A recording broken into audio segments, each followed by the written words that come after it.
Johnson, and this is Focus on Liberia. Hit it!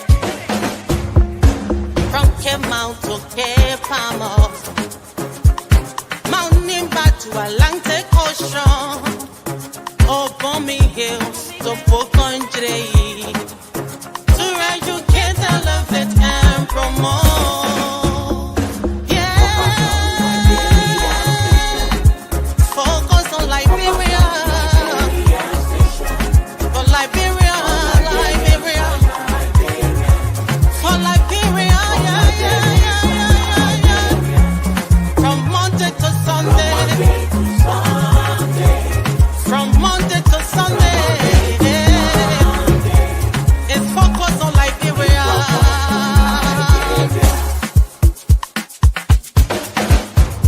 Talk about home affairs, hey, in diaspora, current affairs, hey, reliable information, history, ooh, talking about culture, hey, politics, education, entertainment,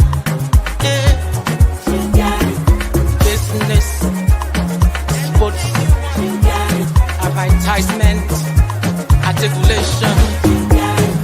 Focus on Liberia.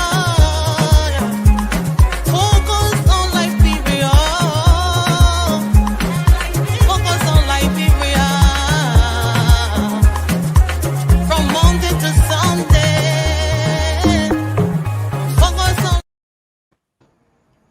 Hello, ladies and gentlemen, and welcome to Friday Night Debate on Focus on Liberia. Tonight we have three very different stories, but they are connected by one important question. What should citizens believe when major claims are made, and what evidence should we demand before reaching conclusions? In the Joel Howard Taylor case, prosecutors have brought some of the most serious criminal charges imaginable, including allegations involving cocaine trafficking, conspiracy, facilitation, and money laundering, but charges are allegations. The government must still establish the factual and legal basis for each one. In Bombing County, First Lady Katumu Boakai has helped dedicate the renovated Gertrude Yancey Public School in Clay, Bombing County. That is a positive development for students and the community. But beyond the ribbon cutting, we also want to ask how the project was funded, how schools are selected for renovations, and whether Liberia has a broader plan for fixing deteriorating public schools.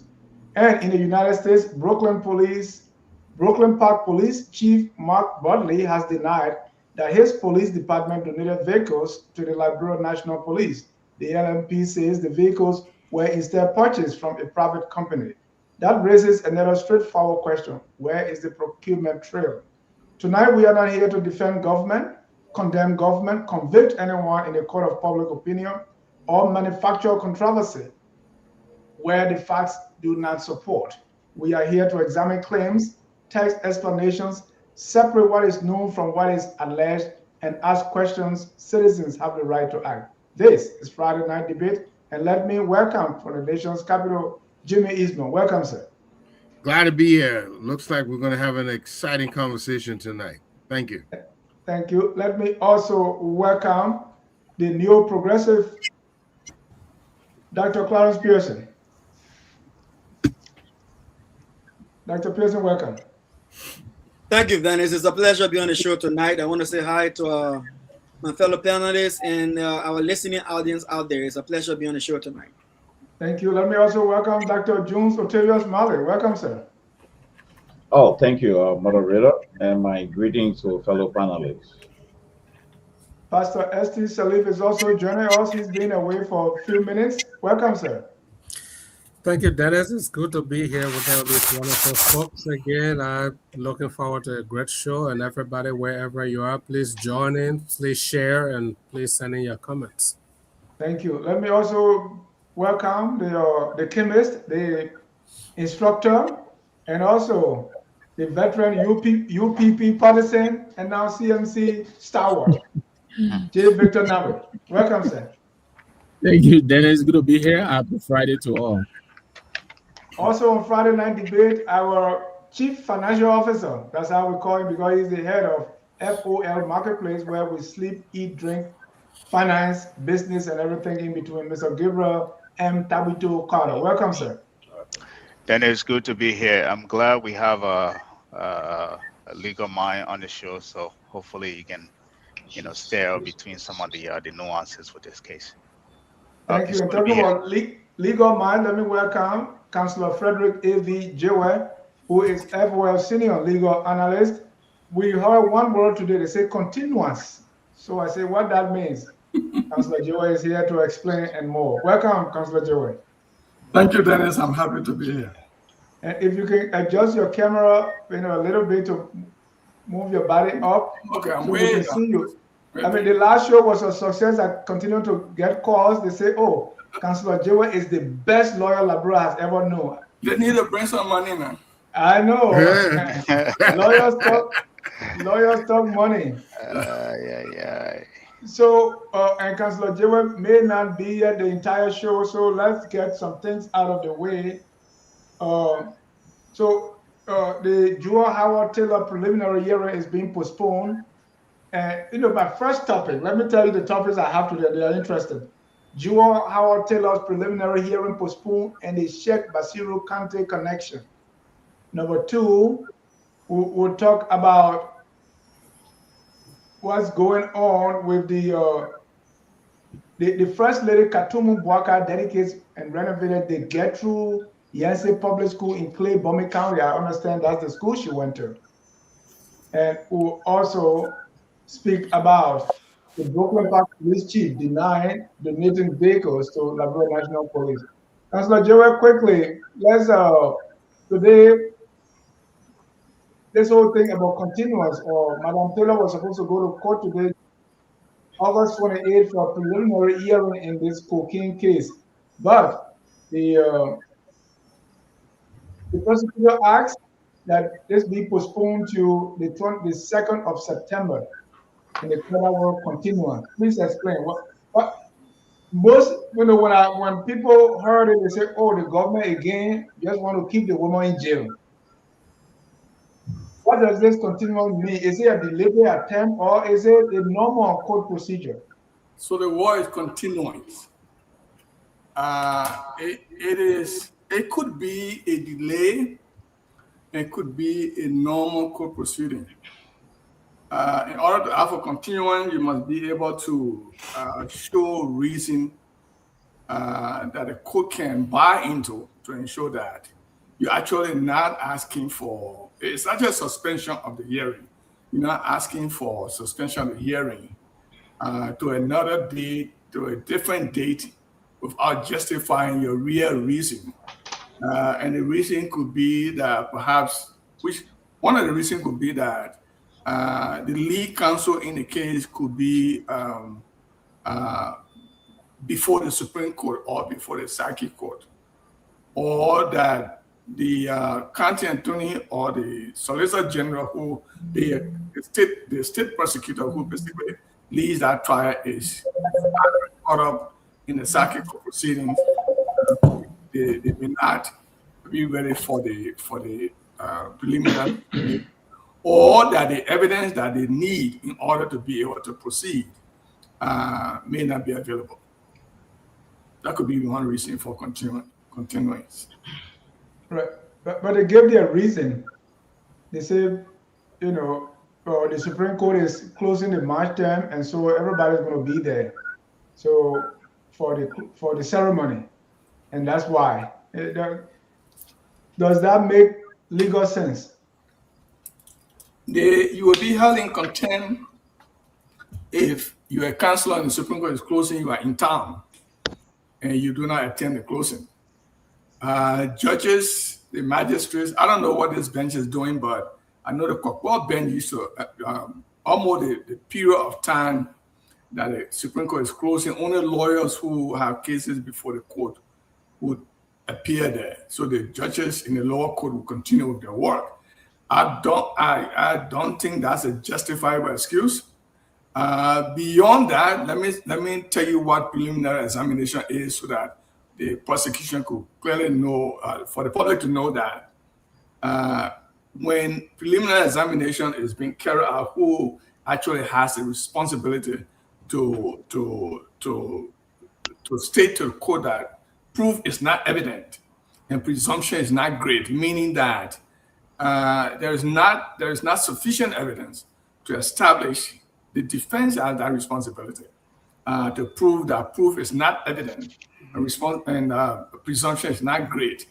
The prosecution doesn't present any evidence before the magistrate court, because mind you, the magistrate court has only examining jurisdiction, not a trial jurisdiction, meaning that the magistrate cannot try this particular matter. Therefore, if they will be asking for a preliminary examination, it would be, the burden will be on the defense to indicate and state to the court that, hey, these charges are not really strong enough to convict our client, so dismiss the case.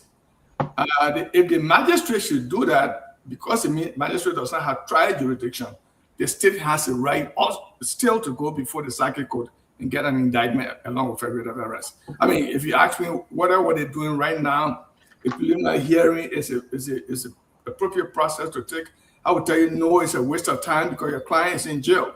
If you're defending a client that is in prison, and you knowing that the magistrate court does not have the authority, jurisdiction to be able to try the case, you move the court you waive preliminary hearing, move the court to file the matter over to the circuit court where it will be properly tried, because the 1 week or 2 weeks that you'll be spending before the magistrate is a waste of time. So the case, the preliminary hearing was called for by the defense counsel. Correct. So I'm saying currently Mrs. Taylor is in prison. I assume she's in prison.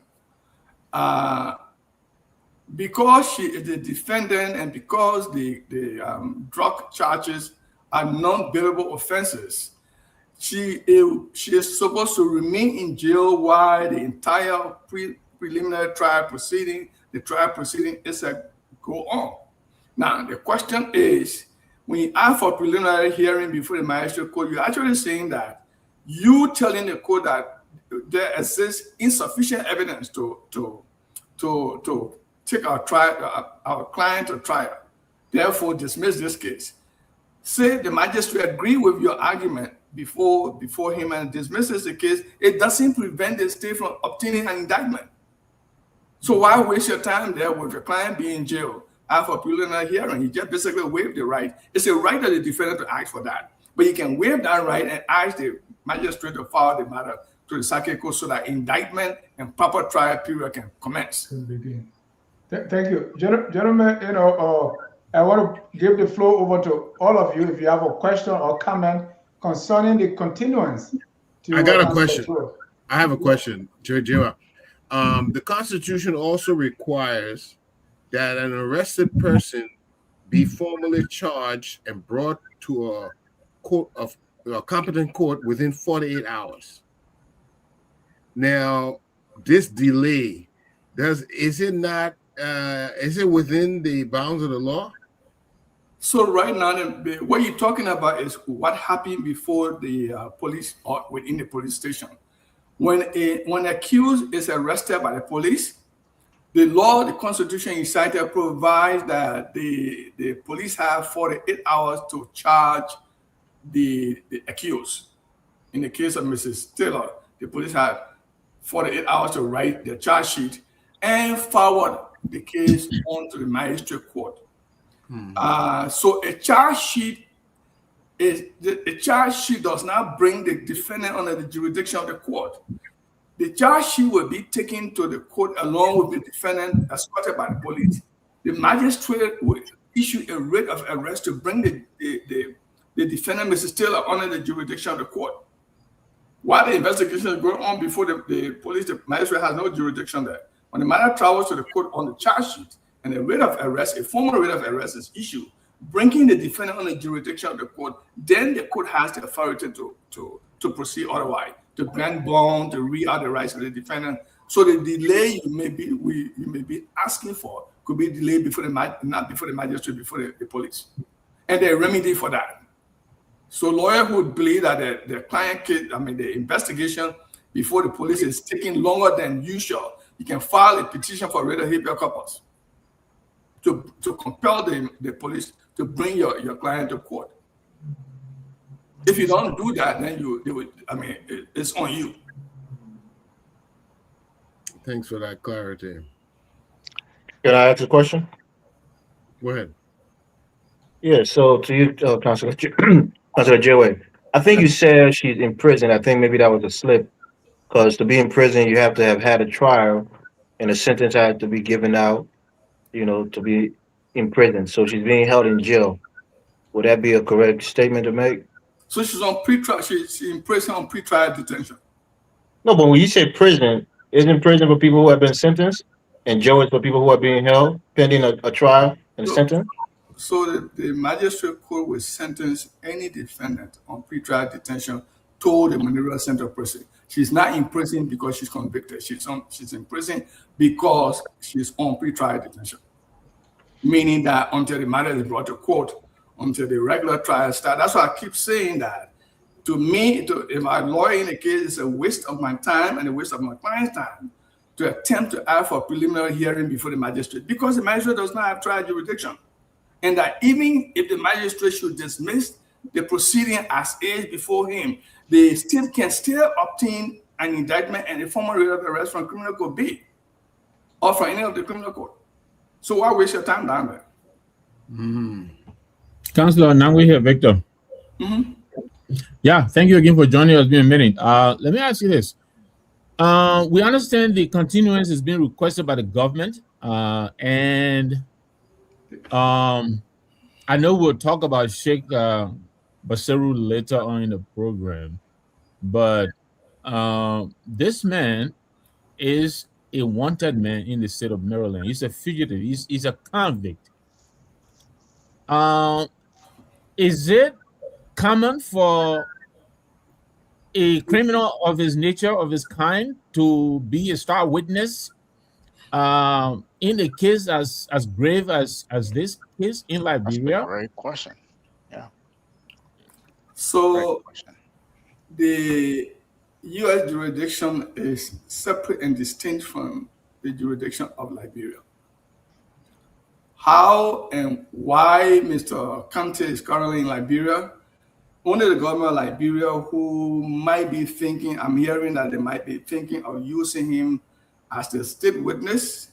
That's a whole different nine yard.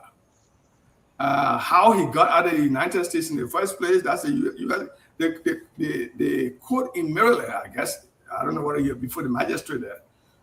Is responsible to answer to how he got out of here to Liberia. But with Liberia, he be in Liberia, the government can have him, he can either function as a state witness if the government should decide that. The government drop cases against the case against him if he's not indicted, even if he's indicted. So, but then if he is a U.S. court indictee, why is he state witness for Liberia? What crime? What is he? Why are they flipping him on what? So what crime he's charged with in the United States separate from what is happening in Monrovia? Correct. So why would the government use him as a state witness when he's not being prosecuted by the government of Liberia? And Victor, do you know him as a state witness? Prosecutor, because his name could also be, his name may not be on the writ of arrest before the magistrate court. The indictment could carry his name, and the government can go to court, prosecutor can go to court, file a motion to drop the case against him and use him as a state witness. Whether he committed a crime in the United States, that's a different thing. Is he currently being detained by the Liberian government? That's my understanding. So that means he's under arrest for the drug situation, so he's cooperating with the police. Yeah, I understand that he is one of those who is talking very loudly.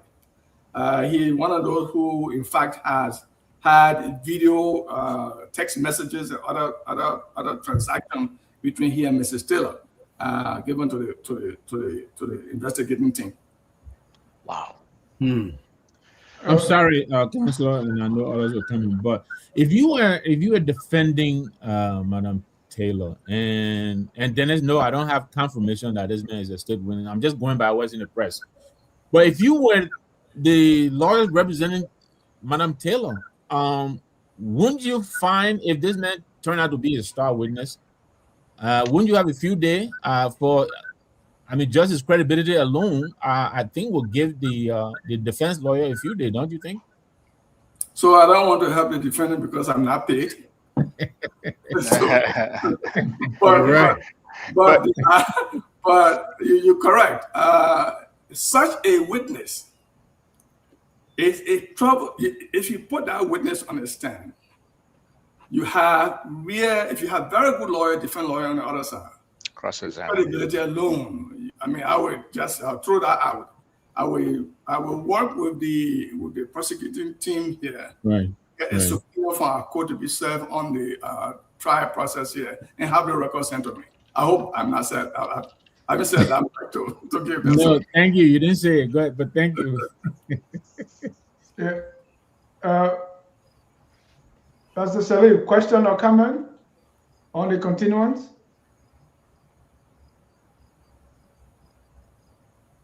You are muted.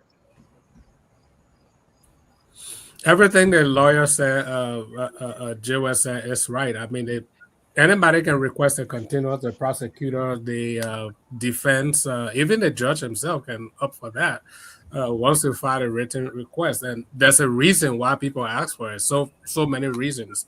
Maybe the defense is not ready. Maybe the prosecutors are ready. Maybe they still don't have enough evidence. It could be that even the client is ill and you need time. The continuance is just a request for time to postpone. You're not concluding it, but you just asking, hey, can we have a few days? Or you request that, and the judge can grant that. So it's not out of place. For me, one of the things that I picked up while listening to the counselor here is it's one thing to be a lawyer, but it's one thing to look at it from a strategic standpoint. And I think what he's been giving so far, I think he gave two great pointers that I think if the defense attorney are listening, they could pick up on it. So I think he's looking at it from a strategic standpoint in terms of if I were in the shoes of, this is how I would approach it. This is how I would have, maybe gotten the defendant maybe to get a expedited trial instead of her being, sitting in jail, in terms of this is how I would have, approached the, supposedly prospective star witness, and pretty much cross-examine him to get information out of him. So I really appreciate his strategy in terms of how he's looking at the case if he were on the defense team. And I think those are great pointers that the defense team can pick up. I have a quick question. You're not being paid. I want to put that out there. I have a quick question about this Let me see, Evans, let me see if Dr. Mali or Clarence or Dr. Pearson have question or comment, then we can come to you so we can evenly distribute the time. Yeah, no problem. Yeah, my question to the well-learned counselor is that this guy's statement, could we consider it to be circumstantial, looking at the validity of this case? Which guy? The witness, the government witness. I don't know if it's government witness. You mean prospective star witness, right? Okay, let's say prospective. Okay, yeah. Don't you think the defense could challenge his statement to be circumstantial? Again, this is a trial tactics that we will not discuss. I would say to you that it will be important. There is a process called discovery process. So the government will have to exchange every piece of evidence that it has, including the names of those who will testify before the court. It will be on the burden will be on the lawyers representing Mrs. Taylor to be able to employ what will be considered to. This is a criminal trial. The law itself says that the visibility of doubt constitute an acquittal for the defendant. So it is the, I mean, like, she got good lawyers. She got counselor Janet, I think, Lovely Subaru. I don't know the other guys, but I know Lovely Subaru, counselor Lovely Subaru. I know counselor Janet very well.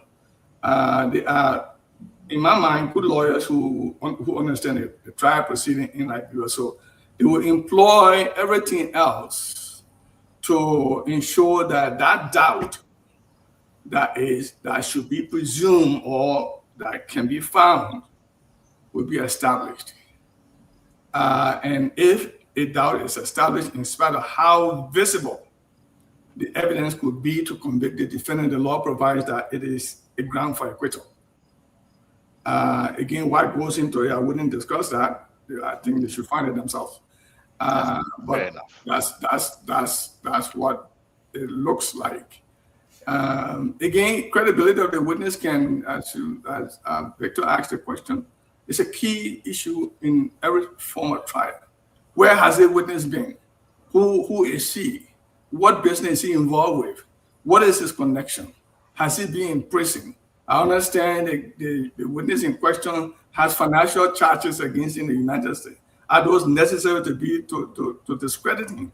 So as long as you can easily do those things, and if you really, that's why I say it's a waste of time to start a trial before the magistrate, because all of these things are pre-trial proceedings.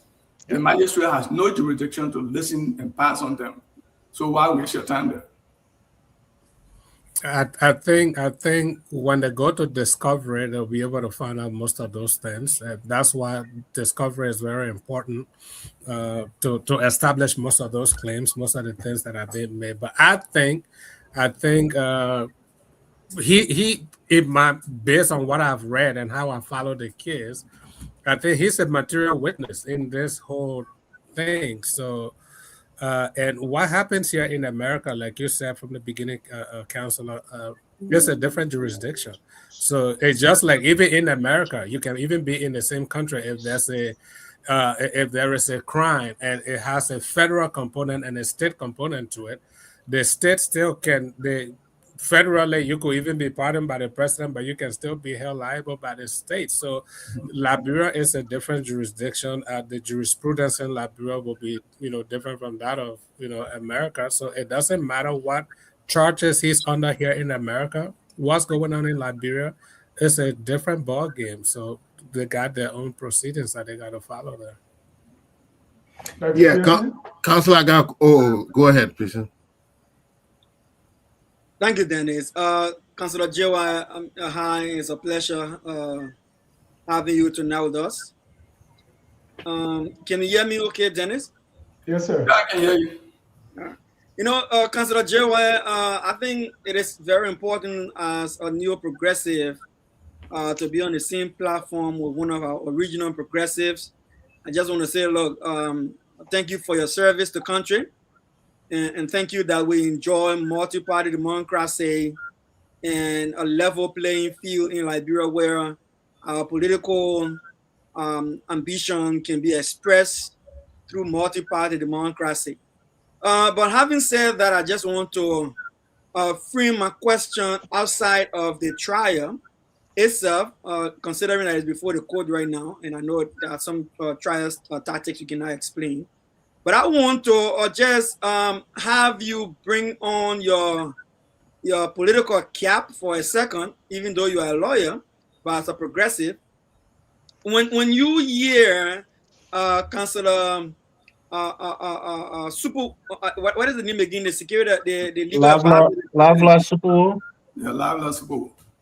Right, Super advising the president. If you were advising President Boyka as the president's legal advisor, and I understand, looking at the level of attention to detail that you have proven over the years, being on top of information as part of your strength in our society.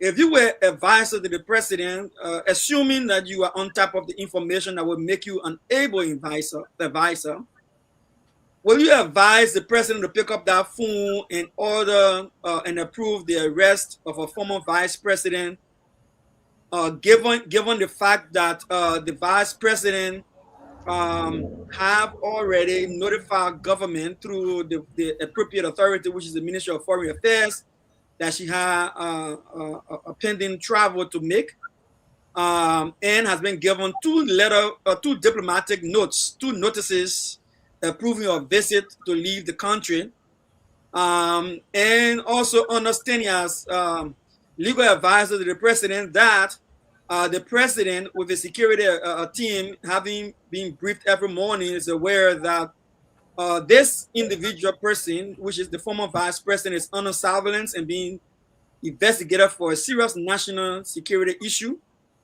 Would you have allowed her to be given a clearance to travel? And upon being called that she is traveling on that notice, that she should be arrested with gun brandishing and blazing, knowing very well that she also has EPS security protection, who are supposed to maintain her own life and safety. Given your experience and history of Liberia, would you have given the president that advice, or would you have acted differently to ensure that the arrest that we saw was not as it unfolded? If I were the Minister of Justice, I would not talk to the president. On this matter, I will follow the steps laid out by law. If it will require for Mrs. Taylor to be arrested, we have her arrested. We'll prosecute her. If it is easy to convict her, she'll be convicted. I will not share notes with the president on the case. For the benefit of our listening audience, one follow-up question would be, why wouldn't you share notes to the president, 1? And 2, would your procedural approach, given EPS assigned to her, given that you had diplomatic notes approving her to travel, would you have gone the way the current administration did the arrest, despite you have the right to have her arrested? You know, one thing I heard when she was arrested at Ralphie was that, from her lawyer, from Councilor Janet, was that all of what he explained, and considering that she's a former vice president, she may not have scorned the country. So the government should have had a writ of arrest or maybe a summons citing her to appear before the magistrate. And so her rights somehow were violated. I say her right were never violated. Anyone can be arrested at any time without a writ of arrest. That's why the police have 48 hours to investigate and accuse and write out a charge sheet. I said it to someone that Liberia is a country that needs to grow out of how it thinks. The idea that a vice president is arrested and there is noise all over the place. How about Nangbe, who is arrested from Lookington and is in jail? Why are we saying about Nangbe? You don't mean Victor Number, right? No, I don't mean Victor Nangbe. It's a very. Let me ask my question quickly, please. What is it that we're saying about Nangbe? Or Tukba Kwali, who is arrested from Banga, and is in jail. A question is in that same line. What are we doing about it? So the law does not respect a vice president. The law is binding on everyone within the society, whether you're a vice president or not. My concern is that what the government said was when Mrs. Taylor was arrested at the airport, the government said that she was not arrested, but she was taken into detainment, meaning that she was held for a while. No, detainment is not more than 10 to 15 minutes. You can hold a person. You cannot go beyond 10, 15 minutes. Detention is when an arrest occurred. That person's liberty is not, he or she, her liberty is not with her. She couldn't, I said one thing, that she couldn't ask to go to her house to pick up her glasses if she forgot about her glasses, because police escorted her to the police station. So she was arrested. She was not in detainment. Yeah, but Councilor, what we heard was that hold on. was being invited, not being arrested. So Right. there's a And difference there. he's saying that's not true. That's arrest. What happened at the airport? That's an arrest. This is the real. Let me ask the question, please. Now, when you have you have the liberty to drive and go to the police station. You don't have to be escorted by anybody. so my question is on the issue of the drug being a non-billable offense.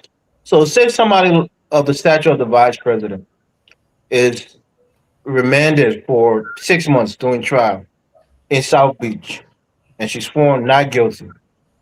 Is there anything that she can do, or any remedy that she can seek from the government for remanding her in jail, in custody, for 6 months after being found out guilty? No. I think her lawyer should speak to that.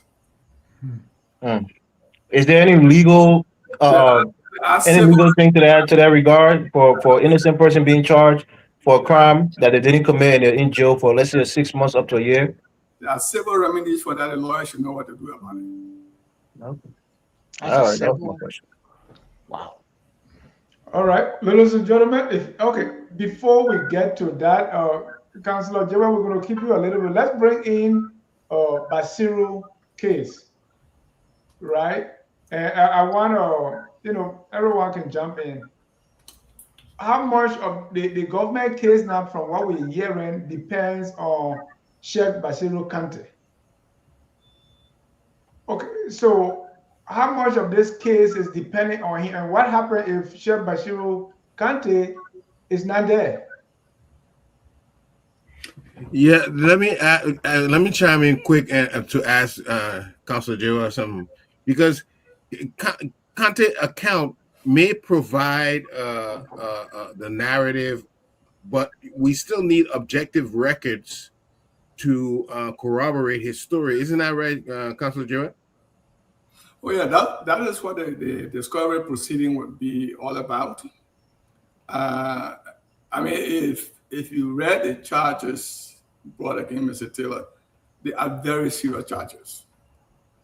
The period for imprisonment, depending upon her involvement and her culpability, could range between 10 to 20 years. Your PDF reader version is outdated. So, please update immediately. mind you, the burden of proof, under criminal law, the burden of proof is not on the shoulders of the defendant.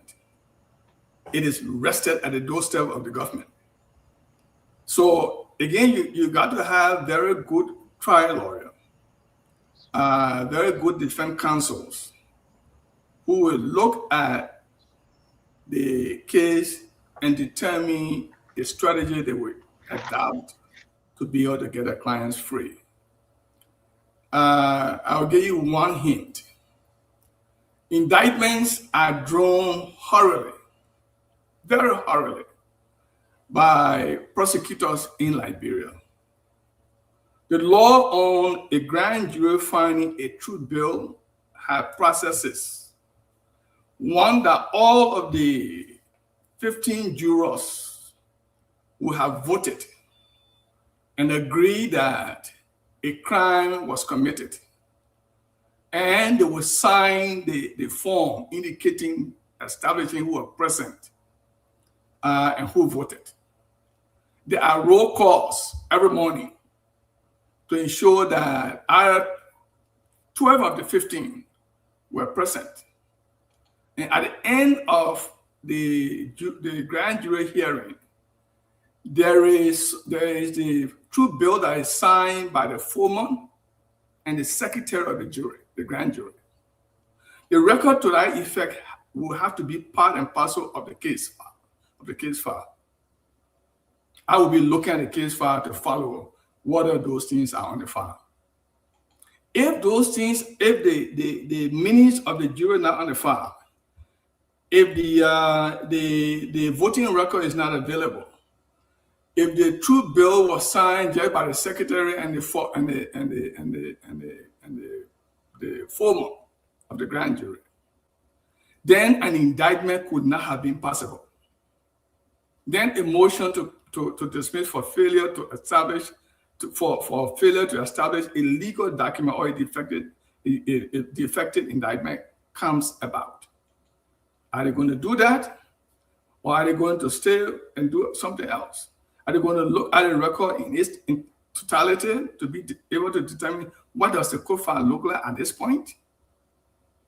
Just left with them. Thank you. Let me welcome the legend, Aston Wisse. Mr. Wisse, let me ask you this. If you look at the case, or what, not the case, but the narrative, right? Public available records, the U.S. record indicate that Kante was arrested in Maryland in April 2022. And it was that same 2022 that Kante allegedly introduced VP Taylor to the drug cartel or members of the cartel.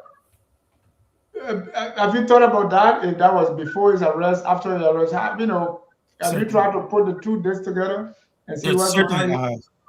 I have thought about that. Let me say hi to the rest of the panelists. And let me to add to that, what I was reading in another post is that when there was a stampede at the D12 field in Newtown, Kante was one of those who paid for funeral or some stuff. Exactly. So I'm looking, and that was that 2021 or something? But so let's put the dates together and see what's going on here. Certainly.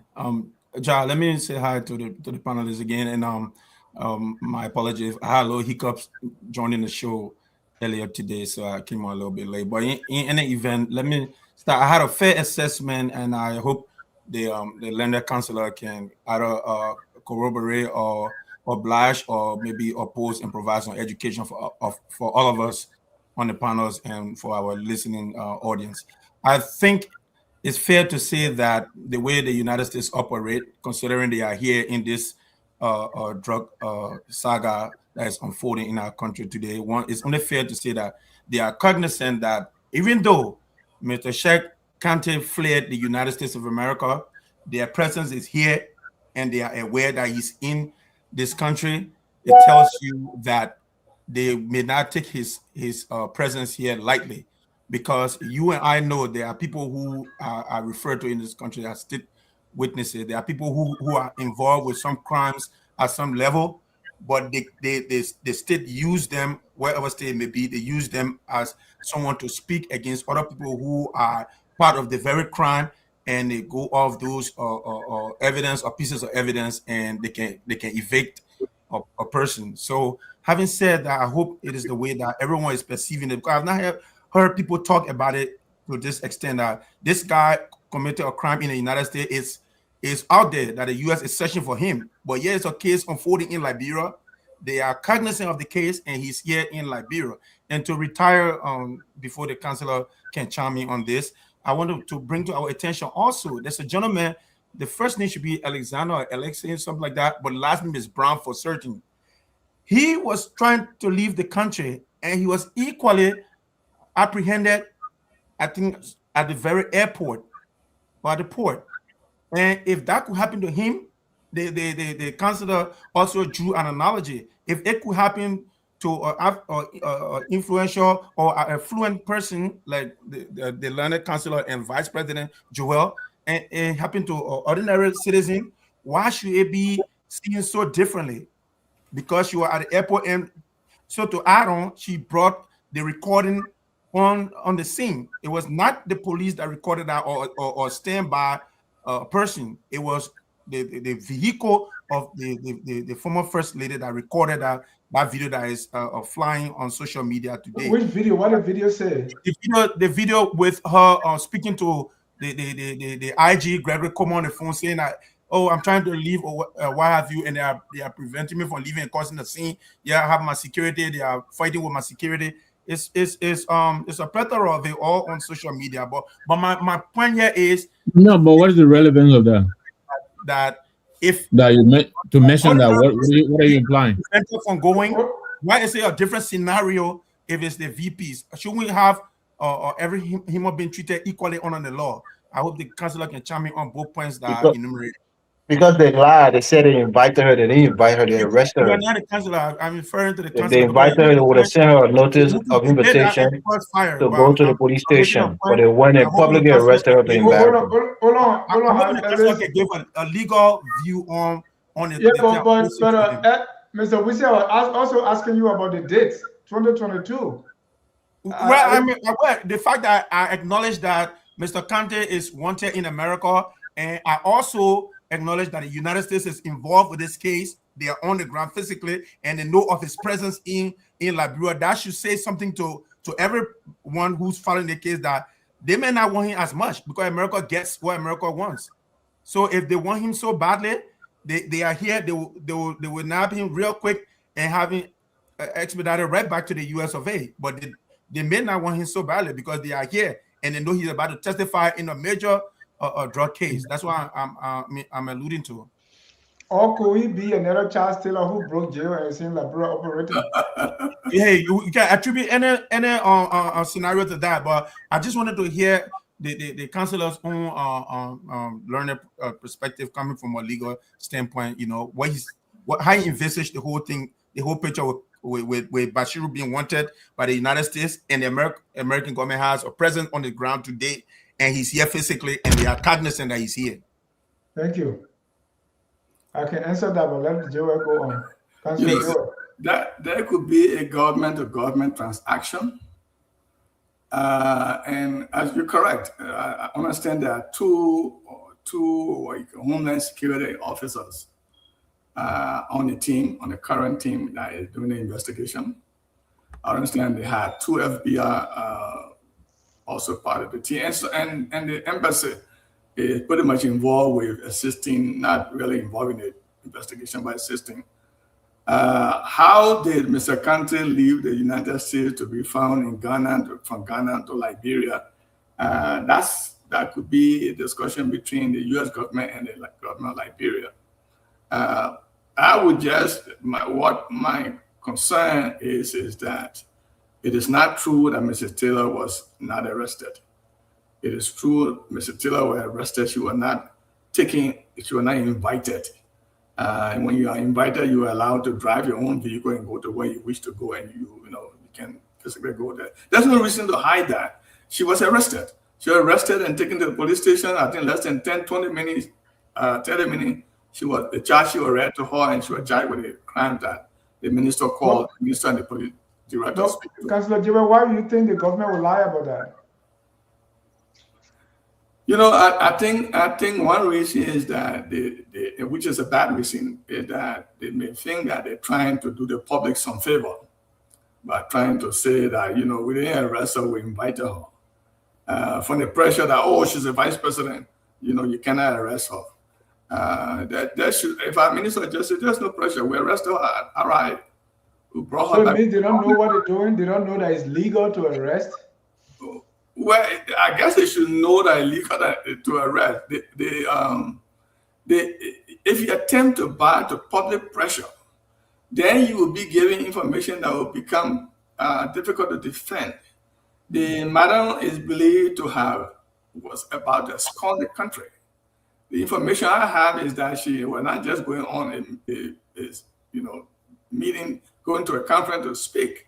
There were suitcases more than what she had that were about to be taken out of the country. Maybe those were gifts. If that information is true, then the arrest, she was arrested at the airport. Why hide that she was arrested? She was arrested. The probability, of course, for which she was arrested. She was charged at the police station. Councilor, let me ask you this. Victor, I'm about to ask you something because this is okay. Yeah. They say when you are bitten by a snake once, when you see one, you run away. We have a case with Charles Taylor, who was in prison, broke jail according to them, and found his way in Liberia and became president. And the U.S. that he absconded from did not bring any charge against him. Fast forward, we have Sheikh Basiru Kante, who was out, and there's an arrest for him from the U.S. Marshal. But he's in Liberia, and he's openly, he's traveling to Ghana and back and forth, and he is like openly doing his thing. He's been friends with government officials since the time of the former president. I mean, why would it, is it, does his activity remind you of Charles Taylor? No, it reminds me about U.S. trying to equally fight drugs.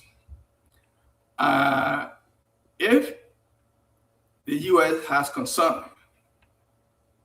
Europe may have concern. Liberia has become, in fact, a major transit point.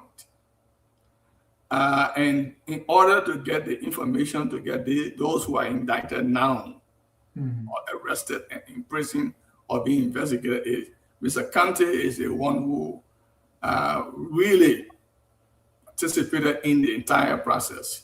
He is key to how the arrest prosecution will go on. Again, I don't know how he left the United States. I don't know, but I think it would be an agreement with the U.S. government and the Liberian government to have Mr. Kante in Liberia. But were concerns that he may be maybe an agent to kind of bring the drug bust? Would that concern be far-fetched? Yeah. And that's why I wanted to go ahead, Councilor. Is it concern from the U.S. or concern from the Liberian? Concern from Liberia. Is he an informant? That's what the question Like an is. Is he an informant informant for the U.S. government? being used to bust it, bring the drug. Yeah, it's not a councilor question. Any of you can chime in. Right. Yeah, it's him that way. Yeah, so the way I see it, I'm not a legal person. I'm not trying to play nothing legal about it. TV, but yeah, I mean, yeah, I understand that, but I mean, how he left America, I mean, it's not a concern to me because from the security perspective, if we already building a case in America on this guy, and he decide to abscond and he's in Liberia, we'll let him go because that's how we can follow him. And then we keep tab on him to see who are the people he's engaging with in Liberia. And, we got a surveillance on him. So it's a way to just let him go. So we're not going to follow him. We're not going to say anything. We just follow him. Now, while he's in Liberia, if he's going to contribute meaningfully to the drug case in Liberia, if he's going to be a willing person who can provide relevant, credible information on the other people, definitely we can do that. But my concern here is, Dennis, it's like we have short memory. And to the councilor's point, Councilor Jewel's point, I think Liberians, when we always involved with this, we have selective outrage. I know when Ellen was president, her second term, there was some embezzlement at Lone Star Cell involving Israel Arkansas. And the South African who was head of that department, the very police allowed her to escape and she went back to South Africa. And a Liberian who worked in that same department, who was there for 10 years because I was connected to her case and I knew the lawyer and I talked to the lawyer. She also was on her way to America. She sat on the plane, she had checked in, they were only waiting to take off. When the Liberian police went there and brought her down from the plane, I was very much personally connected to that case. There was no outrage.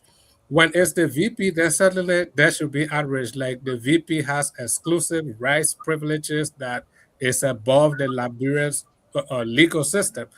So and like Councilor asked, if it happens to ordinary people, why don't we see the same outrage? Why would it happen to VP? Then suddenly hold on, I want to play something. Outrage. We keep talking about Sheikh Bashir. Let me play the video from the U.S. A Maryland man convicted in connection to a multi-million-dollar online scheme is wanted by federal authorities. Here's Alexa Ashwell with Maryland's Most Wanted. They're known as BEC schemes and involve a perpetrator infiltrating a company's wire transfers. This man, Sheikh Kante, was convicted in connection to one of these schemes. Right now, investigators say he's out on supervised release, but unaccounted for. October 23rd, 2024, a federal warrant is issued for the arrest of 41-year-old Sheikh Kante, a Liberian national and Maryland resident convicted in connection to a sophisticated million-dollar BEC or business email compromise scheme that investigators said targeted two companies here in the U.S. Federal records chronicle the probe that dates back to 2020, when investigators said an employee of a healthcare company in Washington state reported his wallet, work badge, and cell phone had been stolen from his vehicle. Using that information, investigators said the perpetrator ultimately gained access to the company's billing platform and changed the payment routing information to the bank account of a third party, or what's known as a money mule. The investigation uncovered 8 wire transfers totaling more than $7 million. The next year, a second business was targeted, this time a real estate agency in Ohio. Investigators said using a spoof email address, the perpetrator redirected a client's more than $80,000 down payment on a condominium. According to the federal statement of charges, Conte was a recipient of funds stolen through the schemes and used shell companies to launder his criminal proceeds. This included wiring funds overseas to a bank in Nigeria and to Conte's brother in Liberia. Conte was arrested and in 2022 accepted a plea deal, pleading guilty to 2 charges, including conspiracy to commit money laundering. Conte was sentenced to 20 months in prison, followed by 3 years supervised release, and ordered to pay more than $3 million in restitution. But in 2024, federal authorities say Conte violated the terms of his supervised release. A warrant for his arrest is now in the hands of the United States Marshals Service. The agency said due to his ties in Liberia, Conte could be a flight risk. Take a good look. Conte stands at about 5'10" and weighs approximately 182 pounds. If you have any information concerning his whereabouts, you're asked to contact the U.S. Wire Transfers. This man... That's Conte. Go ahead. Yeah, so let me say this, right? The lawyer, Consular Jewel, will know about this. There's something called proffer agreements, where a defendant will, make a proposal to the state. So, like, they're charging him with financial crimes, which is serious, but he can offer information to an even greater crime. And if the government deems it or the prosecution deems it worthy enough, they could give him a lenient sentence in hopes that he will bring evidence so that they can convict a bigger crime. So I think for me, just on my layman's eye, looking at this, he was probably let out because again, he was convicted. People say he was out on bond. He wasn't out on bond. He was convicted and released, was supervised, unsupervised release. So he already been convicted, and by some way, somehow, he was out pretty much on, on like almost like a probation and everything. Right. And he found his way to Liberia. He didn't go through the Mexican cartel. He probably rode a plane and left the country. So more than likely, he's probably a government informant. And people say that he was working with the government. There's a thing where he was on the phone with the IG. While he was on the phone with the vice president and walking to the police station, pretty much to like give credence that he has continuous engagement with the vice president. And if this is true, I hate to say it, but this will be stupid on the part of our former vice president to be in direct contact with a convict. If she have any mind and any brain that she went to law school, she will know that the American government is watching him. He's a convicted felon in the United States. So to have continuous, interaction with him and doing quote unquote business and using him for connection to former drug dealers or people who have been associated with drug dealing, there's no sympathy for her there on my part. So this guy probably told him. But we don't know what was his connection with the previous government, even with this government, because the people that he's talking to, the people that he's taking pictures with, the people that he's palling around with, these are all senior government officials. So we don't know, and the government is not really telling us. Dr. Malley, you wanted to say something? I mean, let's talk. You are free. Let's have a Friday night conversation. Dr. Malley, you are muted.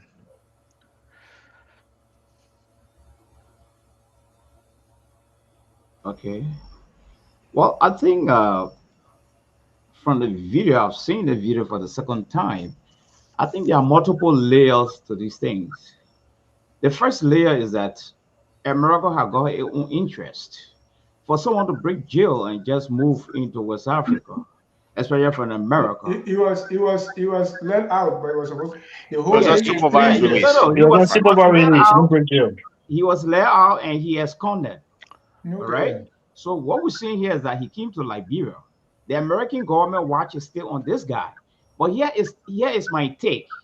If for any reason this guy is able to provide ample evidence to suggest that indeed the drug cartel exists and these are the people that are connected with, I think America will be very interested in that.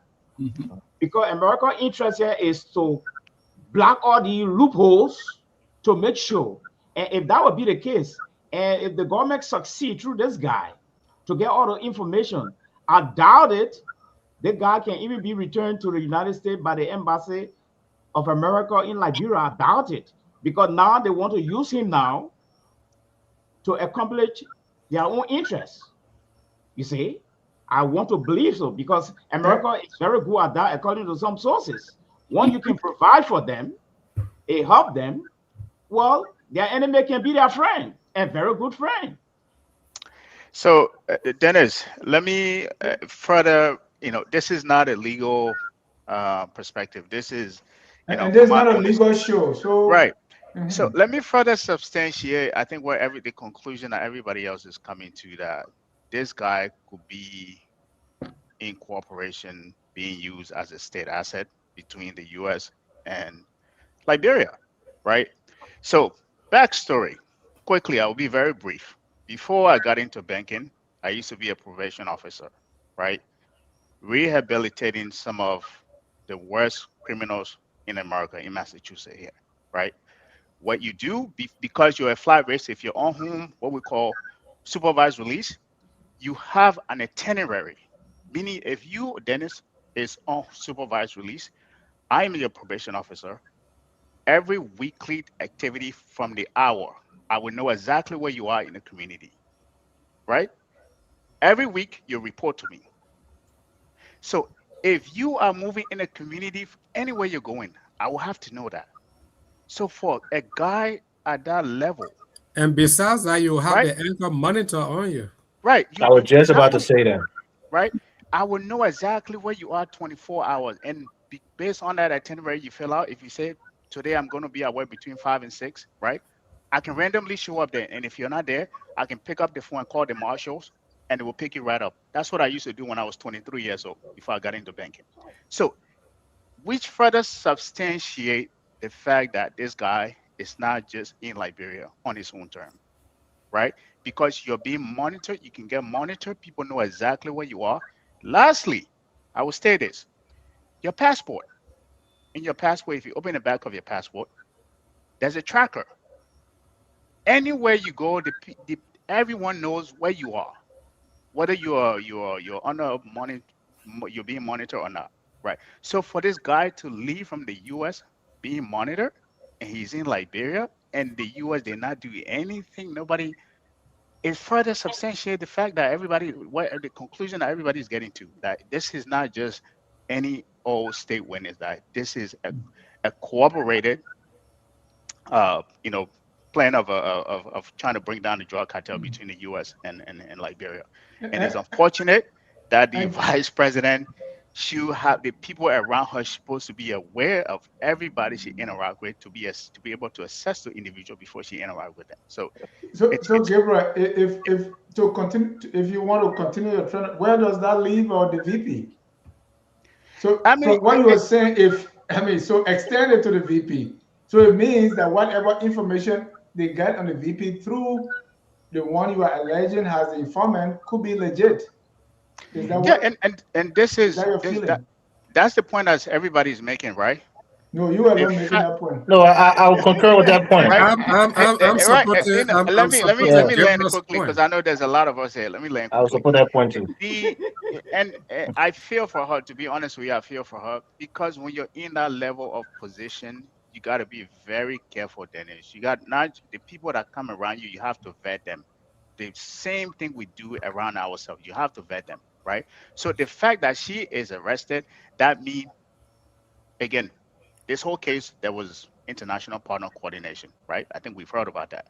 That means they have gathered substantial evidence against her between Bishuru and her and the whole drug network for her to be arrested. So I want to hear Dr. Pearson's thoughts. Yeah, I yield. Dennis, just before Dr. Pearson comes, Dr. let me Pearson doesn't seem corroborate. to agree with Gabriel. I can Yeah, tell. let me just corroborate Gabriel's story. You see, the fact of the matter is maybe we forget it.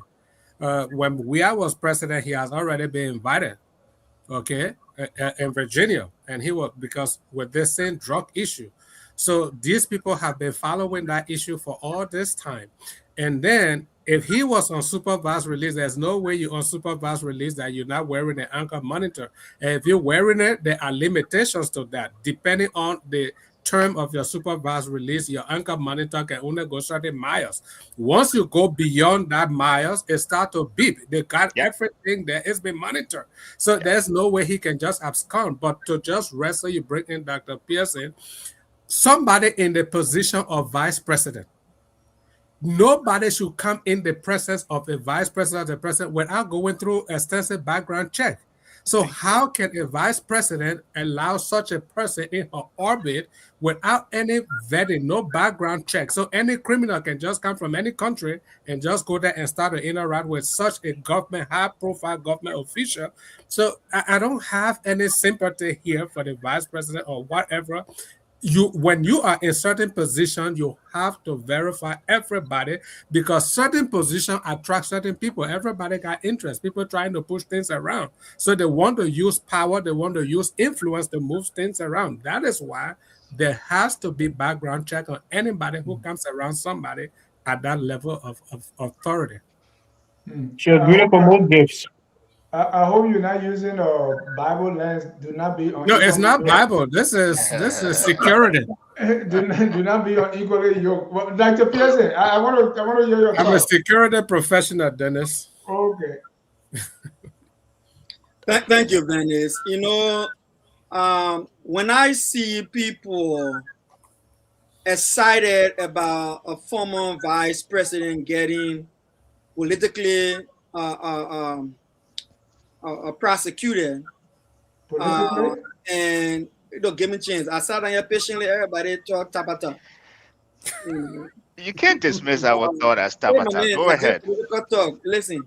So you know, and it baffles me because, and that's the reason why I asked Councilor Jewel, someone who been in the trenches of political masquerade.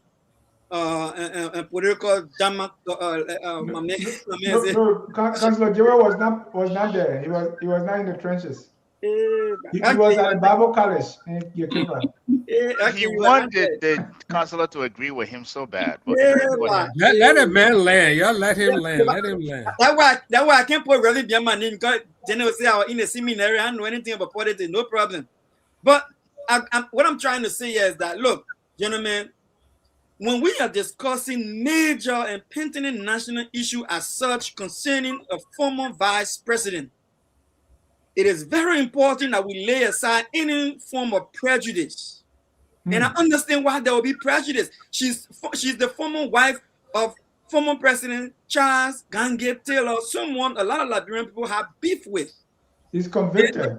Let me proceed. No. But allow him to land, Dennis. Let me proceed with protection. We'll push back on him. Allow him. You can come after me later on. Yeah. You know. So first of all, Madam Joan Howard Taylor met Kante in early 2022 before he was arrested by the U.S. in April of 2022. So there was no prior arrest or history. A trial history of this guy when the former president met him with his guest who wanted to do business in Liberia. Go back to the timeline. Fast forward. There's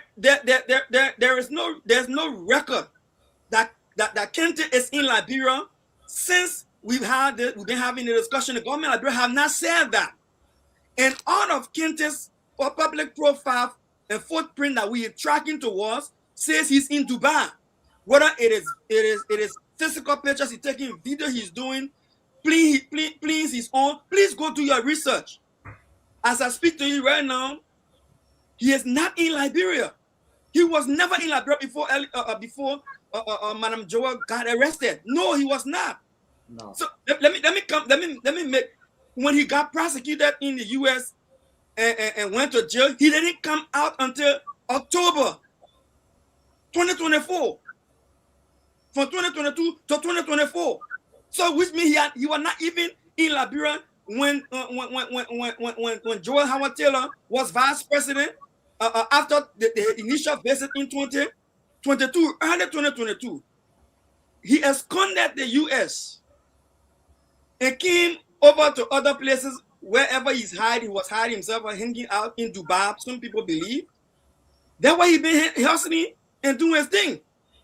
Are you all aware that Kente's first major activity in Liberia was in 2026 when the government of Liberia under President Joseph Numa Boakai gave him permit to import rice?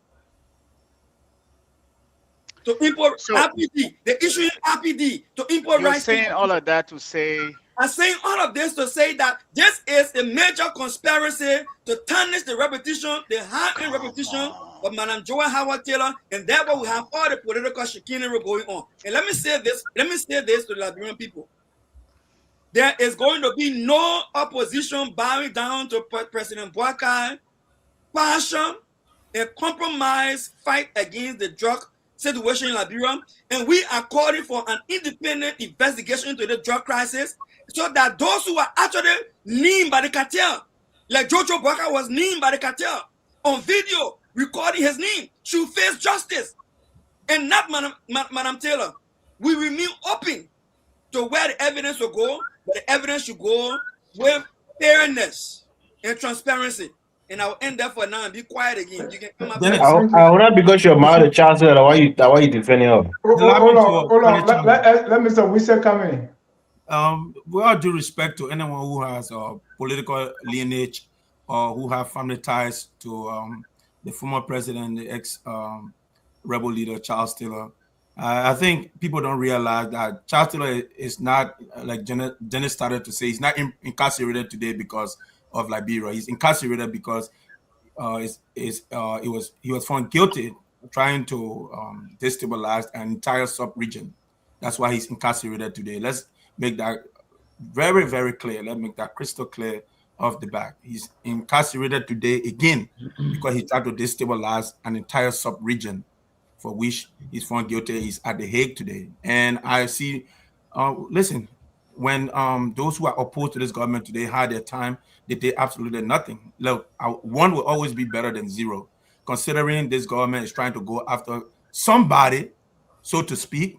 Is better than those who had a chance. I remember there was a time when we was in power, they asked him, are you going to go after officials of government before yours? And he declined to answer that question uprightly. If you did not do anything when it was your tenure, if the other man so elects to do something during his time, so be it. Next time, 2029, CDC is a formidable force, so to speak. If they get a chance to come back, I know they will take it seriously this time, because I think George Weah being the most popular Liberian, the most talked about Liberian, he was gifted state power, so to speak, and I think he kind of downplayed the privilege he had of serving as a president, and he did absolutely nothing in first tenure. He underperformed, and for which Boakai is the president today. And I would say again, I'm glad everybody began to see the point that we're getting at. Bashir being in Liberia today and serving as a witness of the state speaks volume. It tells you that the United States takes this matter very seriously. He's not in Liberia. He's not in Liberia. Well, the last video that I saw, he was in Liberia and he was part of a no, he's not. Private discussion. Instead of me walking to the LNP headquarters at the PSC, how can you say you're not in Liberia? All right, guys. You may have the legend, but I want to ask the legend. The legend. Hold on, Jimmy. It doesn't negate the fact that Dennis he's going to be a witness on this matter. That's what I wanted to say. The government need to be transparent. And Councillor Joey, I don't know. Councillor Joey can chime in, and if you want to take leave, and then you can leave, or if you want to be here, you can also be. Councillor Joey. So I just, going back to the legal side, I just wanted to let the public know that this is a matter that is a very serious matter.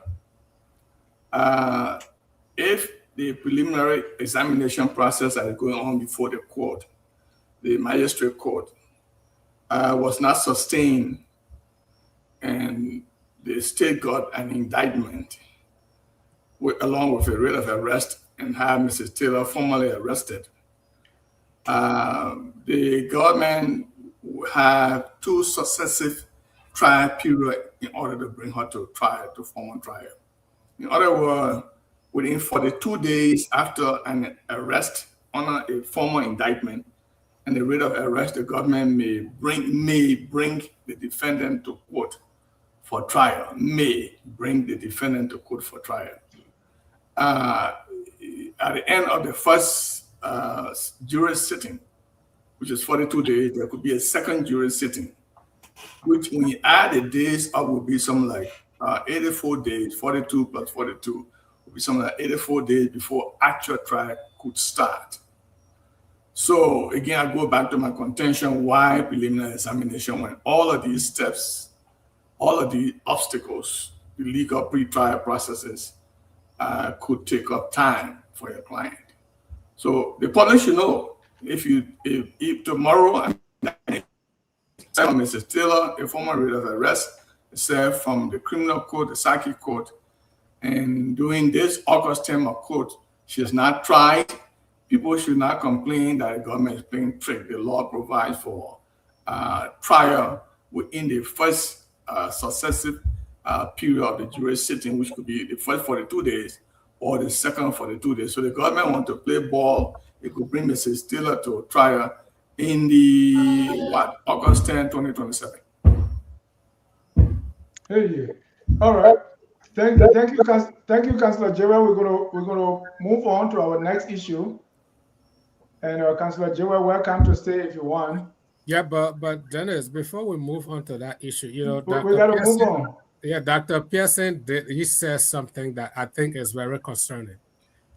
Are we trying to fix Liberia? Because if any government official is charged as political witch hunt, that means we will never try any previous government administration. Dr. Pearson is not even acknowledging the 250 lives that the Taylor rebel destroyed. He's not even acknowledging that. He said Joe Howard Taylor has a clean, impeccable character. How? So we let's move on to our next issue. No, you can't move on. You can't move on without derogatory reference to me. I vehemently oppose a reckless attribution to me that I am in support of 250 persons who lost their lives. No, I didn't say you supported. I said you did not acknowledge. I vehemently detest and I'm appalled by that designation from you, and I think you should take it back. Dennis, I think you should take it back. Let me say again. No, you should take it back. You should take it back. No, I did not say, because when I said he was convicted, you said you style him as former president. I made no reference to 250,000 people that died. No, what I'm saying, you should take it back, Dennis. No, that's the business. I did not say you say don't attribute it to me. Don't attribute something to me that I did not endorse. You can take it back. If I want to endorse something, I would say, yeah, I have no fear. But Dr. Pearson, you are not. He didn't say you endorse it. He just said you didn't make reference to it. He should take it back. If you want us to discuss people who died, you didn't say anything to that. But I think there are other things that he actually could have. The fact that you are trying to. No, Gabriel. Wait, please. Dennis is the host of the show. Dennis, that you're trying to give inappropriate. Dennis should take it vice back. president. Wait. Let's not do this. CEO of the show, you should take it back. The fact that you're trying to give credence to the vice president. The fact that you're trying to give credence to the vice president position over the lives of Wait, my man. We can We're not discuss further. arguing yet. We're not arguing. Dennis, Wait. take it back. Dennis, Wait. What is he You will taking take back? that back. Let me make the point here. The No, but fact what that is he you're taking back? Dennis should take it back. That's what I'm The saying. fact that you're No, trying I was saying, what is he taking back? What you the did not lives- answer You know what he for? said. But I just repeated what I said. I did not say. Dennis, I Dennis, just repeated what I said. I think the And you say I should take it back. Take what back? Dr. Pearson That's why I'm failed to concerned. Okay, I acknowledge. can What tell Dr. you Pearson- take it back. What I can tell you Dr. what to take Pearson back. failed to acknowledge is that No, the Gabriel, fact that you're let me- trying to give Gabriel, let me credence set up my to the issue. lives of Gabriel, when I come, we're talking together. There's statics in the audio. This is why you Hold gotta on, learn Gabriel, to Gabriel, listen. give me a chance. If I were you, let him just. Let the moderator know that in English language, which is a difficult language for all of us sitting here, there are implied meaning and applied meaning. Dennis is implying that I'm insensitive to the lives of 250 people that lost their life in Liberia. And I'm telling Dennis to take it back. That's the implication he'd be providing.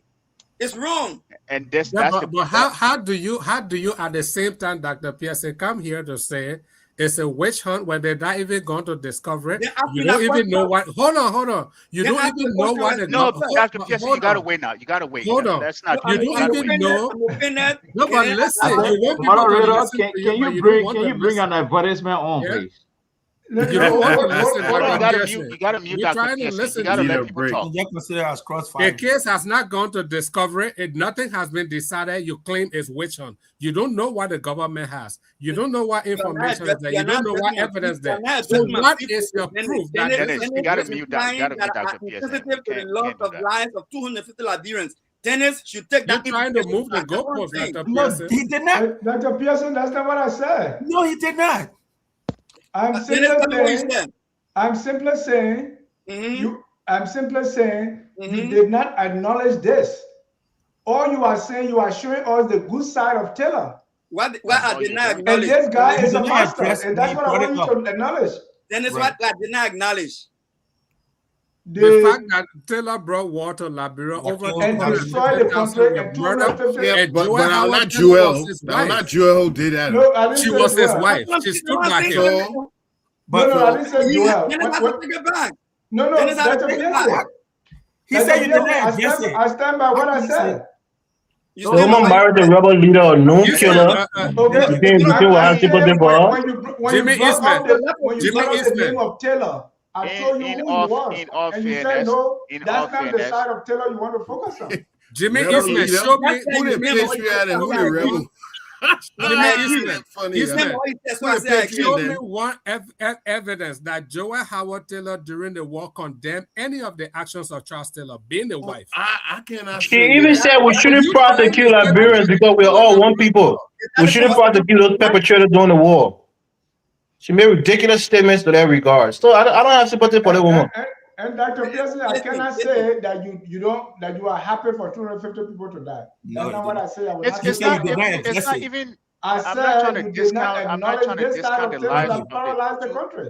That's I'm all I not trying to said. discount Yeah, the you lives wouldn't of want us to see the good 250 side of her. You're taking it people, back. right? I agree with you that you're not taking it back. Let's proceed. I'm not trying to I discount. can take it back. So let's proceed. I'm not trying to discount the lives of the 250,000 Okay, let's people. move on to Wait, our next Dennis. issue. Wait. The fact that you are taking the life of one individual who is the vice president over the lives of 5.6 million people. Do you know the impact of those drugs being in our country? What it can do? No. Wait. Please, let's not do this. Her own son died from drug addiction, but she then talking to drug dealers. Instead of you it's not acknowledging that established nobody yet. is above the law, move and that's on. the first basis you're supposed to start on, especially if you're bringing in drugs that are trying to destroy the lives of 5.6 million people. That's the basis you're supposed to start on. Forget the fact that she was the vice president. Nobody cares about that, right? So it has not been established that she brought in the drugs. Then It's not been established. Exactly. Yeah, but the case has not been established yet. trial. So why can we reserve comment? Why can we reserve judgment? Yeah, Why right. do we We- come we here and don't say know it's a yet. witch hunt? Why do we come here and say it's a political witch hunt? Let's take a 39-second break. When we come back, we'll talk about the school. President Joseph Yuma Boakai and his wife, the First Lady Katumo, dedicates renovated Gertrude Yancey Public School in Clay, Bomi County. At that dedication, President Boakai said, when you want to destroy a nation, make it people not to be educated. We'll be right back. Our country, sweet country, our country, that God gave us this country. That God gave us this country. We are calling on everyone here to come and pray for this country. God gave us this country. First Lady Katumu Boakai has participated in the dedication of the renovated Gertrude Yancey Public School in Clay, Bowman County. The project is significant personally because the First Lady attended the school during her childhood. For the students and families who use the school today, improved classrooms and facilities can make a genuine difference. So there's something worth celebrating here. But public policy demands another layer of questioning. Should the First Lady, that's my question, should the First Lady be commended for helping restore a school that clearly needed attention? And can we acknowledge that the accomplishment while still asking questions about funding and implementation? Dr. Pearson, should we commend the First Lady here? Well, if you are myopic and given to mediocrity, you can mediocritic how you call it? Mediocrity. Because you got me offended now. I can't even find my word. Mediocrity. Okay. If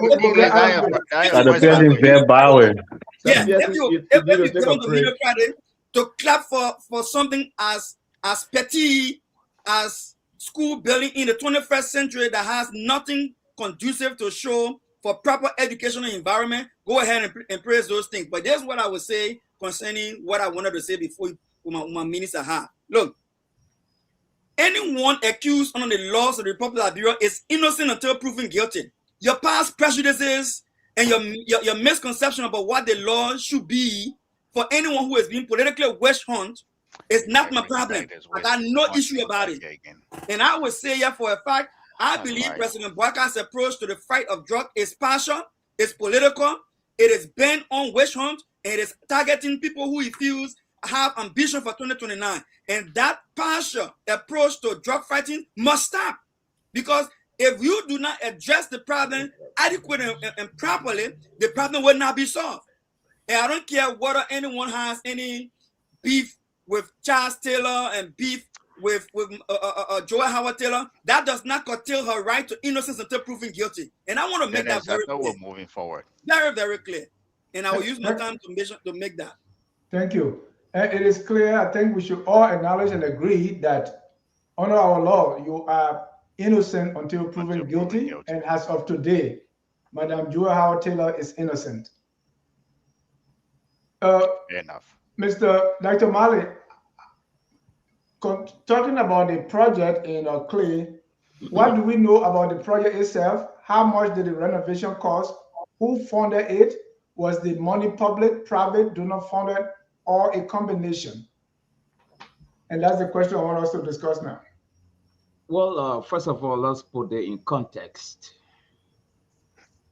The former First Lady, she's now on the payroll. Is the current First Lady? Yeah, this current First Lady, she is not on the payroll of the government. Secondly, the budget that was passed, I did not see any allocation to the office of the First Lady. And the office of the First Lady is not an official office to be legitimized by our Constitution. So I just want to put that in context first. So coming up with the issue of private undertaking like a school, it's a laudable idea. Is the First Lady's office that did a renovation? That's what I'm saying. The office of the First Lady is ceremonial. It's not supported by Constitution. You know, any policy examination it's a ceremonial job. There's a reason why we don't have, except for the past government that have budget allocated to the First Lady office, which was cool. It was not proper. So the question now is, where did she get the money from? Well, I don't know her sources. She might have lobbied. She might have used on her own ceremonial office to obtain funds for this project, because there is nowhere that I have heard that I read in any newspaper that this project was funded by the government of the Republic of Liberia. And so, with that said, I would be holding the First Lady guilty if I drew the conclusion that she heavily built this thing on the back of the Republic of Liberia budget. I don't have that evidence, and I cannot insinuate. Right. So, what do you know about the project, the cost? Well, on the face value, I just want to praise the project because there's no traces regardless that where the the money came from the government. Regardless where the money came from, you want to praise it. Yeah, regardless where the money came, if she was on the government payroll, why allocated a budget, probably I will question the authenticity and procurement procedure and where the money came from. And regardless whether it's drug money, I'm not saying it's drug money, but if you don't know where it comes from, it can be from anywhere, including drug sources. You don't mind? Well, from the opposition sympathizer and well wishers and angry opposition, the answer would be yes. Let me tell me quickly, please. No, hold on. Victor will come in for you. What? Angry opposition? What does that even mean? Victor, my question to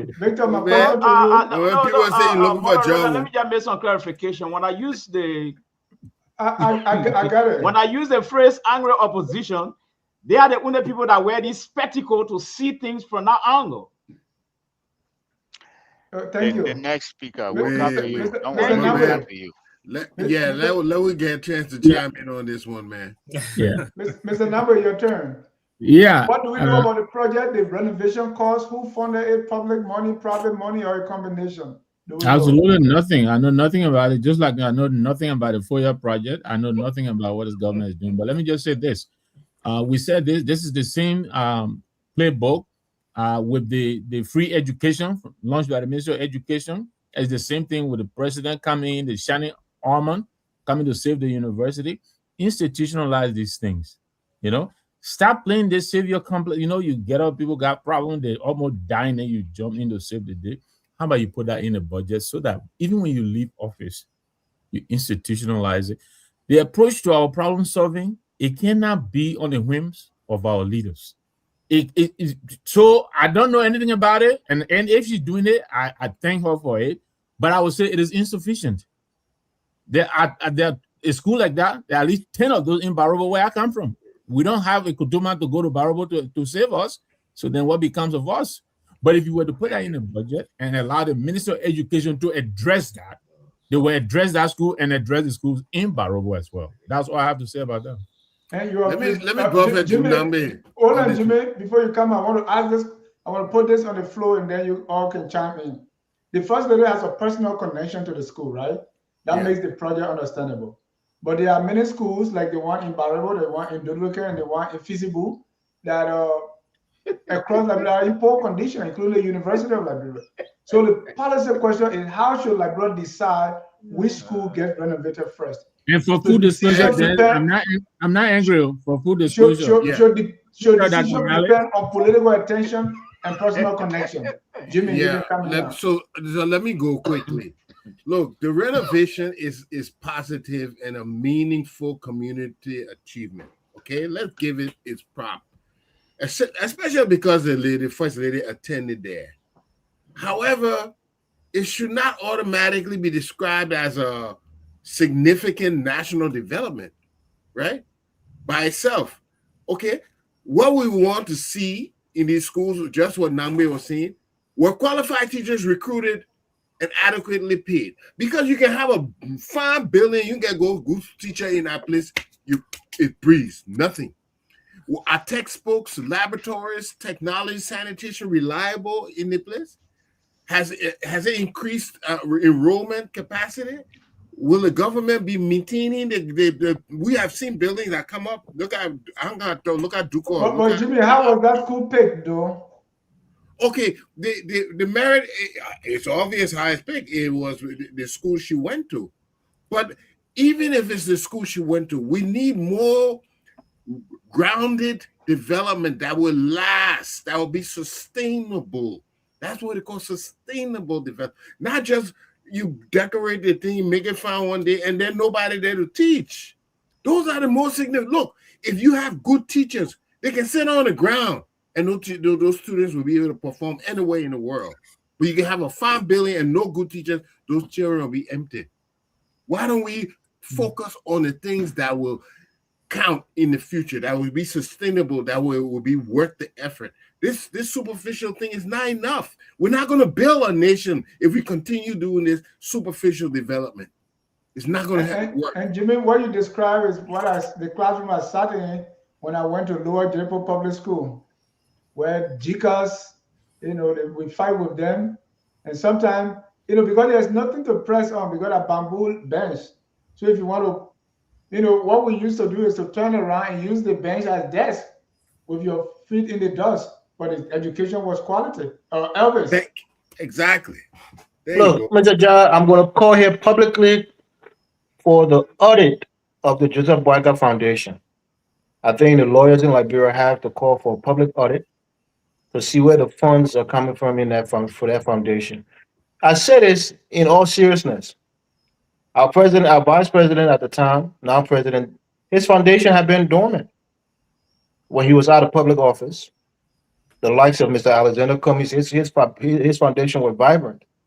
He was using his own public money, his own private money, with some donations from well wishers, and was doing great work in Liberia and continued to do that work.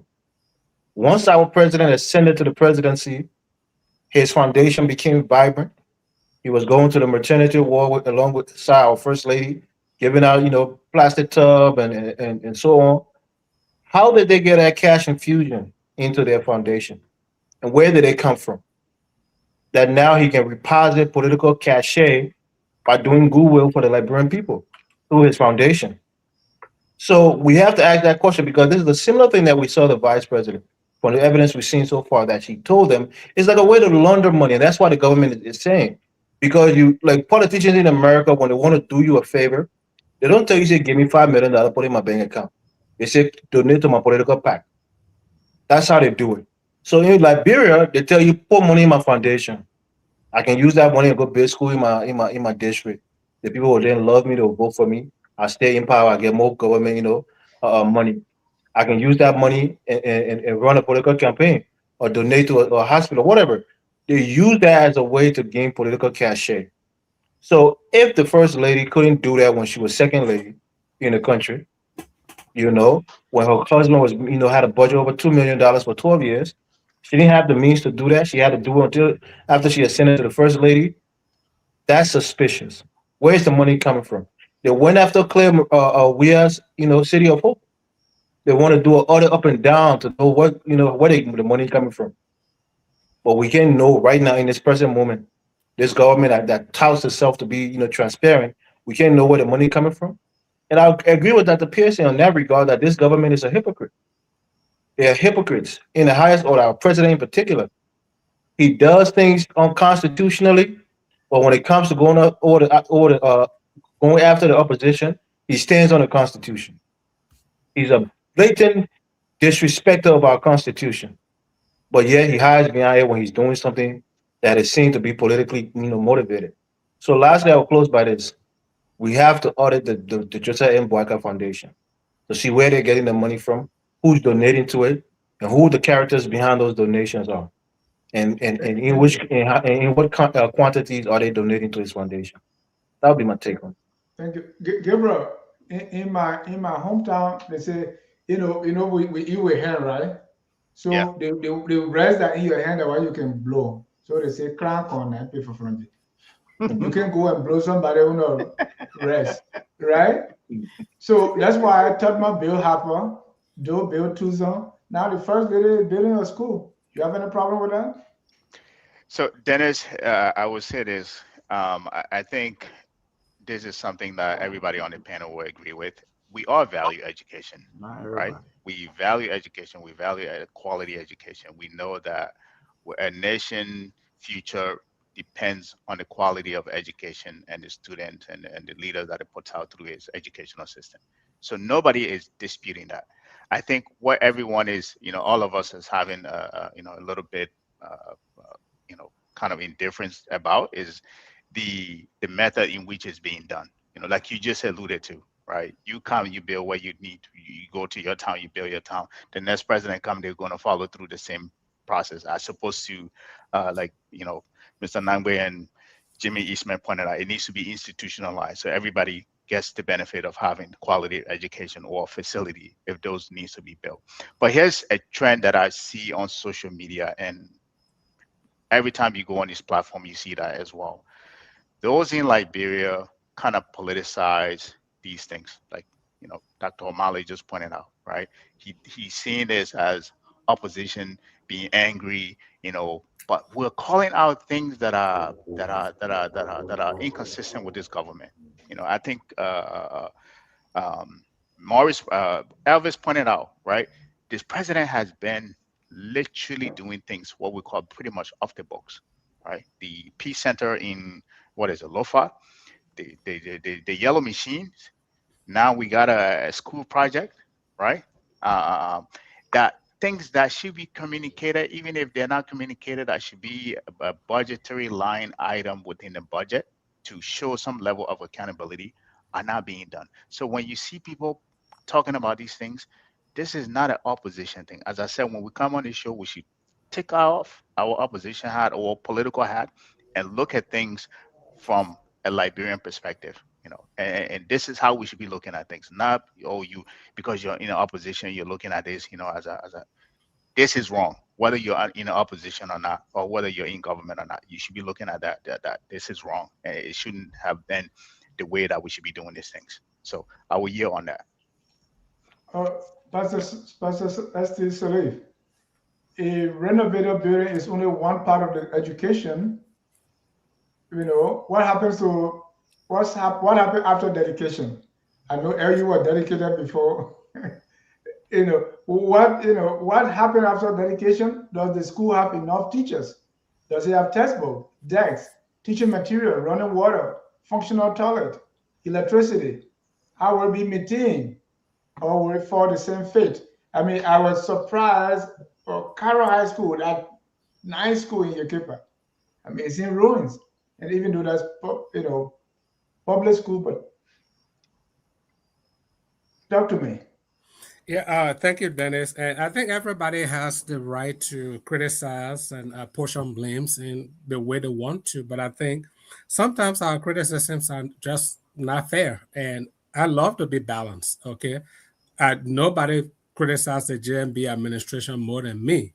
But for somebody to come here and compare and say because Cloud Weir, City of Hope, there was other call for that, so this renovation there should be other. It's not, you're not being balanced and you're not being fair.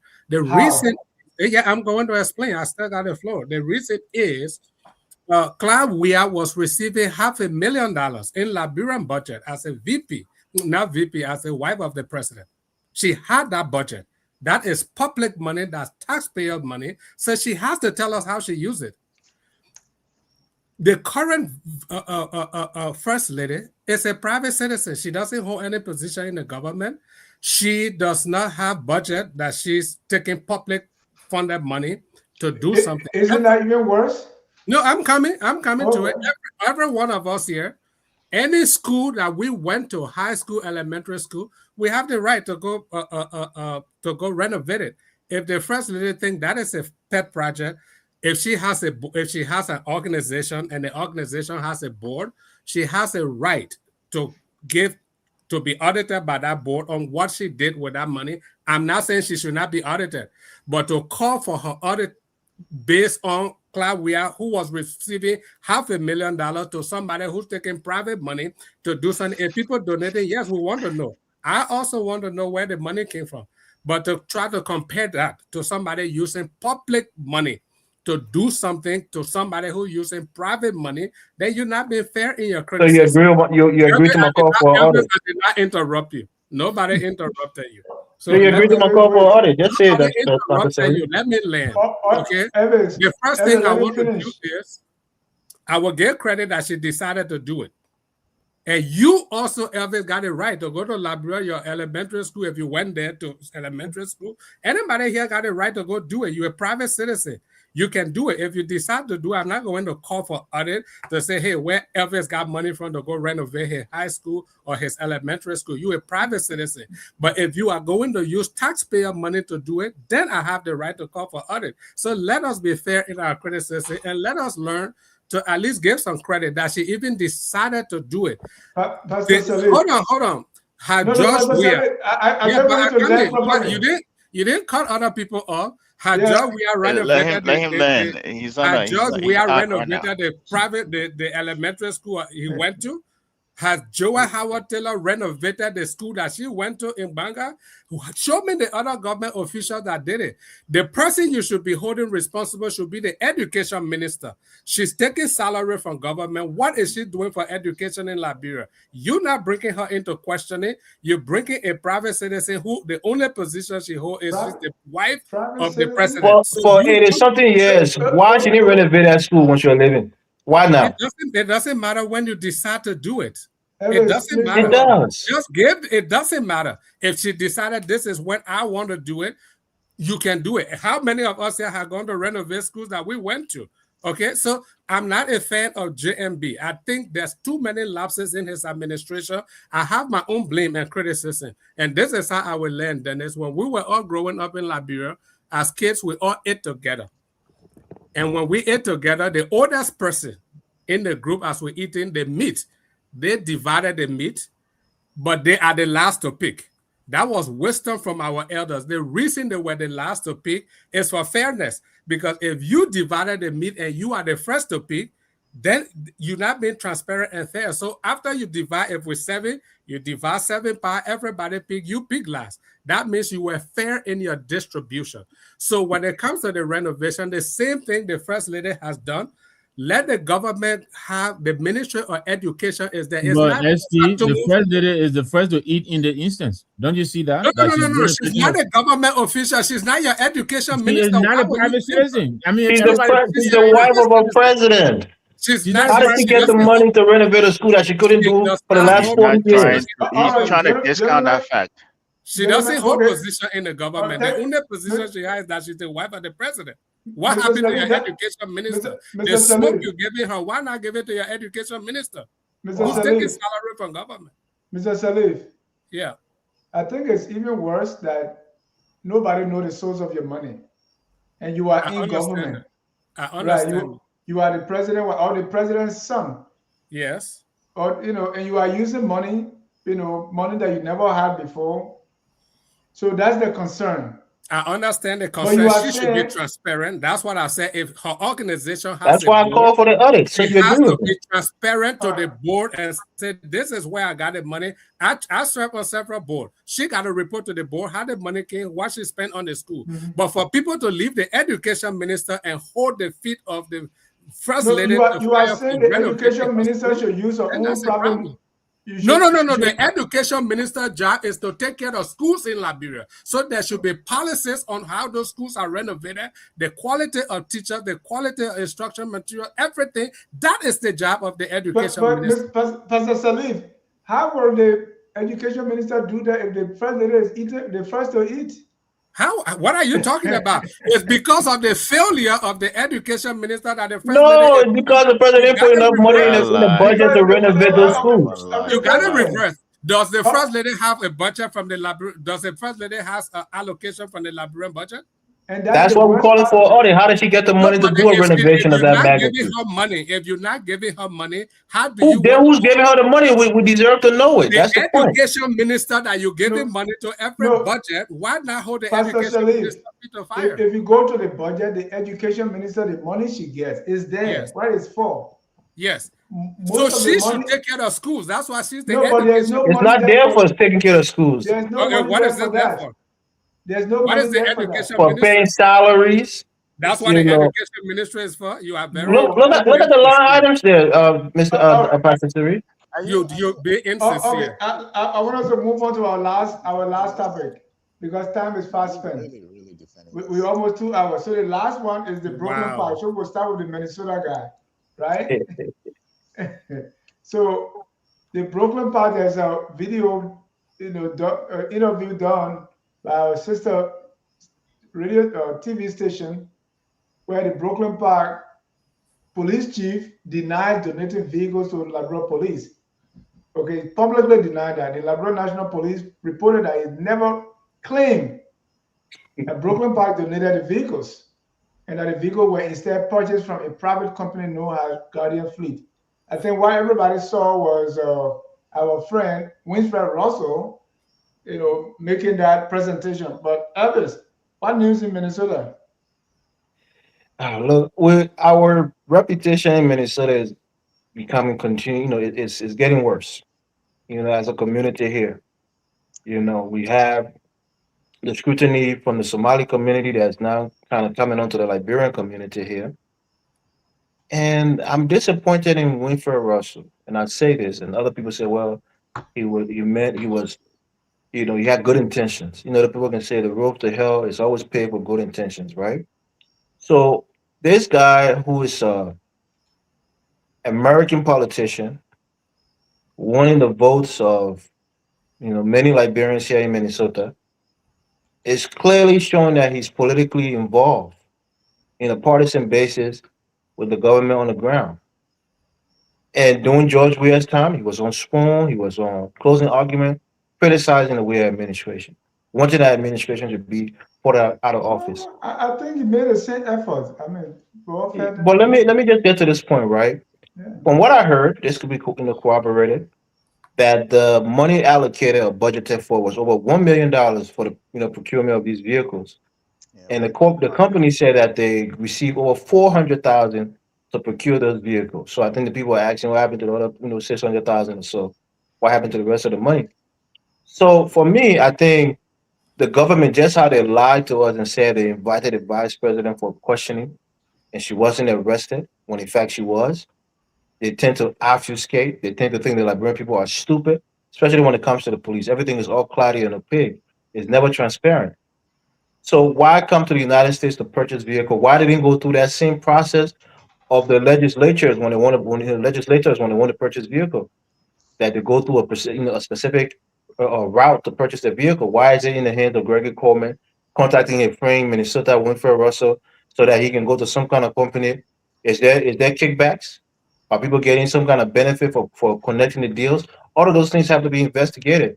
The government agency should be wholly and only responsible for purchasing vehicles. The GSA in particular shouldn't be private individuals sending money to their friends here or contacting their friends to purchase vehicle on behalf of the government. That is wholly unethical. So for me, this whole thing casts a big shadow, and any of us can infer that this has some kind of kickback to it, and maybe even some money was being siphoned up. If you don't want us to make these assertions, then you have to be transparent, and they weren't transparent in this thing. I'll pass the mic. Pastor Salif, I mean, Winfred Russell, I mean, he's a politician trying to say, hey, Liberians, I'm working for you to connect you to the city. I think he always referenced the Brooklyn Park, Kakata sister relationship or one of those cities. So to him, that's what he's doing. But is this one a deal gone bad? Because it's like what he presented is the story is not panning out. Yeah, I mean, the Brooklyn Park police chief is somebody I know. I've been in the room with him several times, different meetings. And so I don't like at this level his word against his word. We did this. No, we didn't do this. Give us some evidence. Give us some. Where are the invoices? Where's the contract? Let's follow some trails. I mean, it's easy to pull this out. This is America. You can. No, the police are saying no. We didn't even say that. We didn't say they gave us vehicles. Exactly. So the other person, the Russell team, that is saying, "Hey, this is what happened. Give us some evidence," because they're not going to just give you vehicle, and because let's assume it's vehicle that city was using, and maybe they got a new fleet, so they decided to get rid of these ones. They're not just going to give it to you. The title has to change. You have to do. There are paperwork you got to do on it. So show us some paperwork, show us some paper trails, and let's follow that. That hey, this was done. So if that wasn't done, then those are some of the things that we should be looking into as Elvis is calling for audit. Those are the kind of things we should be looking into. That's what is worth looking into. Let's follow the money. Let's follow the paper trail and see where it leads us. Thank you. Dr. Murray, as we talk about those cars, there are other cars, the cars the justice minister is using. They say, hey, this vehicle was not purchased through, the regular process. Say, yeah, the police gave it to me. And in fact, we got it from this company, according to records, that this was supposed to be a loan because they didn't pay all the money. And so what is obsession with cars? Why are they driving these cars in the first place? But yeah, let me get your take on this whole car issue. When it came to the LDA about Biago, it was another car. What's the deal with cars? Can I come in? Oh, you're asking someone specifically? Like Dr. Malley. And then you can come here after Dr. Malley. Moderator, you would agree with me that in an impoverished society, car becomes an asset. Car become number one on your dashboard. For poor people, not for the people making all the money. Well, I don't know whether the poor people have got the economic capacity to reach that level. I'm talking about those who are getting money through so many means in our country, if I want to use that euphemism, rather than calling it corruption. But what we are seeing here is that from what I have witnessed from this interviewer, this is not you say and I say. This is not secondary information. You see, so this even discredit this guy who is parading and try to foster this conspiracy theory, Martin called it around, that he has got his giving 48 hours to government to produce, to let the bond share fall. I have not seen that yet. So to be very frank with you, there are a whole lot of credibility in this guy, despite the adjective being applied to him by so many of his own colleagues. But I think he did a very good job to disprove the ongoing lies in Liberia. So what we could focus on, that I would agree with my brother Elvis, if they went to a private vendor to get this vehicle. So the question becomes, why they didn't go through the procurement policy? That would be my first question, right? And secondly, why the purchase of security vehicle completely different from the purchase of the lawmaker's vehicle? We have GSA in there that all will come in there to get these cars. So what was it so special? Is it because security arrangement? Is it for the security? I think these are the legitimate questions I would want to be asking as an objective analyst on this platform, rather than being subjective and try to model this thing with some high-level opposition proclamation and all the kind of things. It's not going to solve the problem. We got to look. We got to look at this thing. Yes, from a different. I mean, we got to look at it from different lenses. But Dr. Mara, very objective, Mr. Moderator. You think the government is transparent on this whole car issue? Yeah, yes and no. Or they don't have to? No. Depending, a government don't purchase car for everyone. They have an arm of government that responsible for this one. So if you direct the question to that arm, then probably I can answer the question. Thank you, Mr. Nangwe. Mr. Nangwe. The whole Brooklyn Park. Car issue. So yeah, then most of what Dr. Malley said, and I must add here, not angrily, but part of it is that car is, status and all of that. But what I also do know about government, I worked a little bit for government in my time. This whole thing about procuring asset for government is the avenue for chopping in Liberia. If you notice what they're talking about here, the budget line that was supposed to be used to procure this car had about 1.5 million in it. I think they spent 439,000. Where is the rest of it? So it is about car, and then it is also not about car. Yeah, they will get a car, they will get the cheapest car available or whatever it is, but the rest of it is to chop it.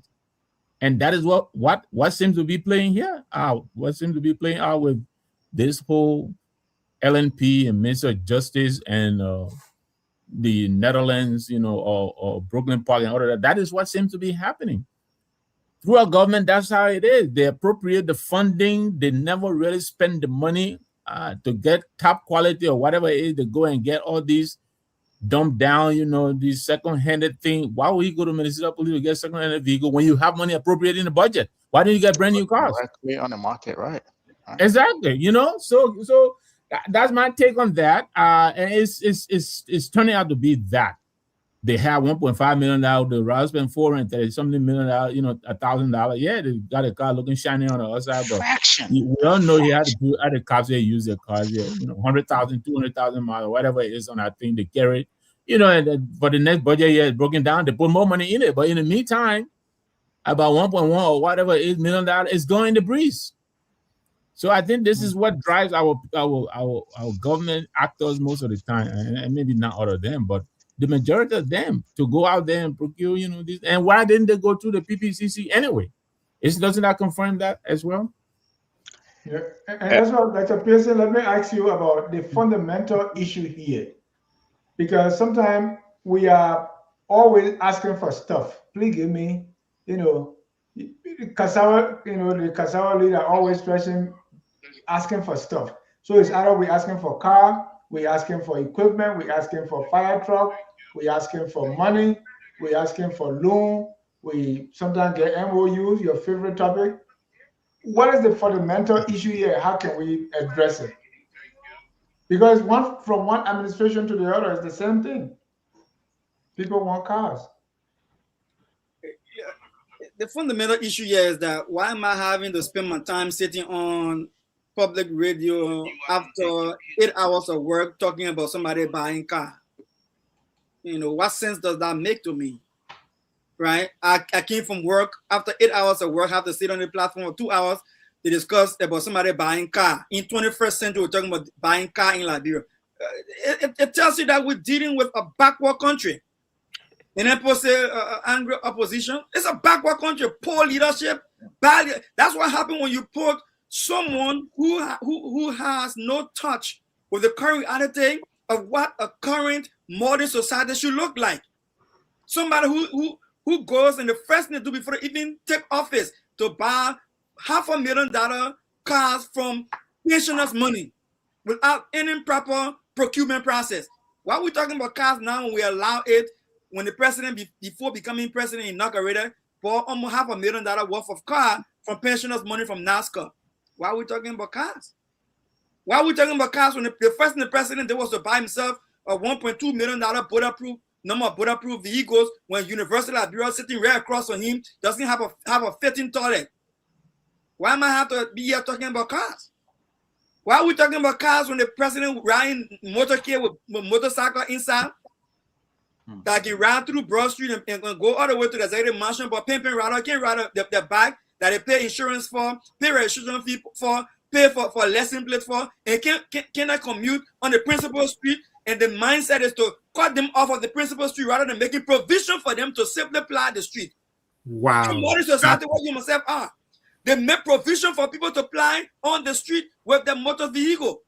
Regardless whether it's a motorbike or a motorcycle or a bicycle, they got liens for them.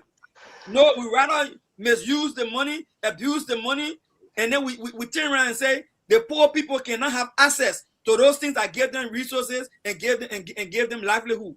Look, listen, I'm not interested in President Barker's charade. Gregory Coleman needs to do what he needs to do because Pastor Deacon Barker says he has explicit confidence in Gregory Coleman.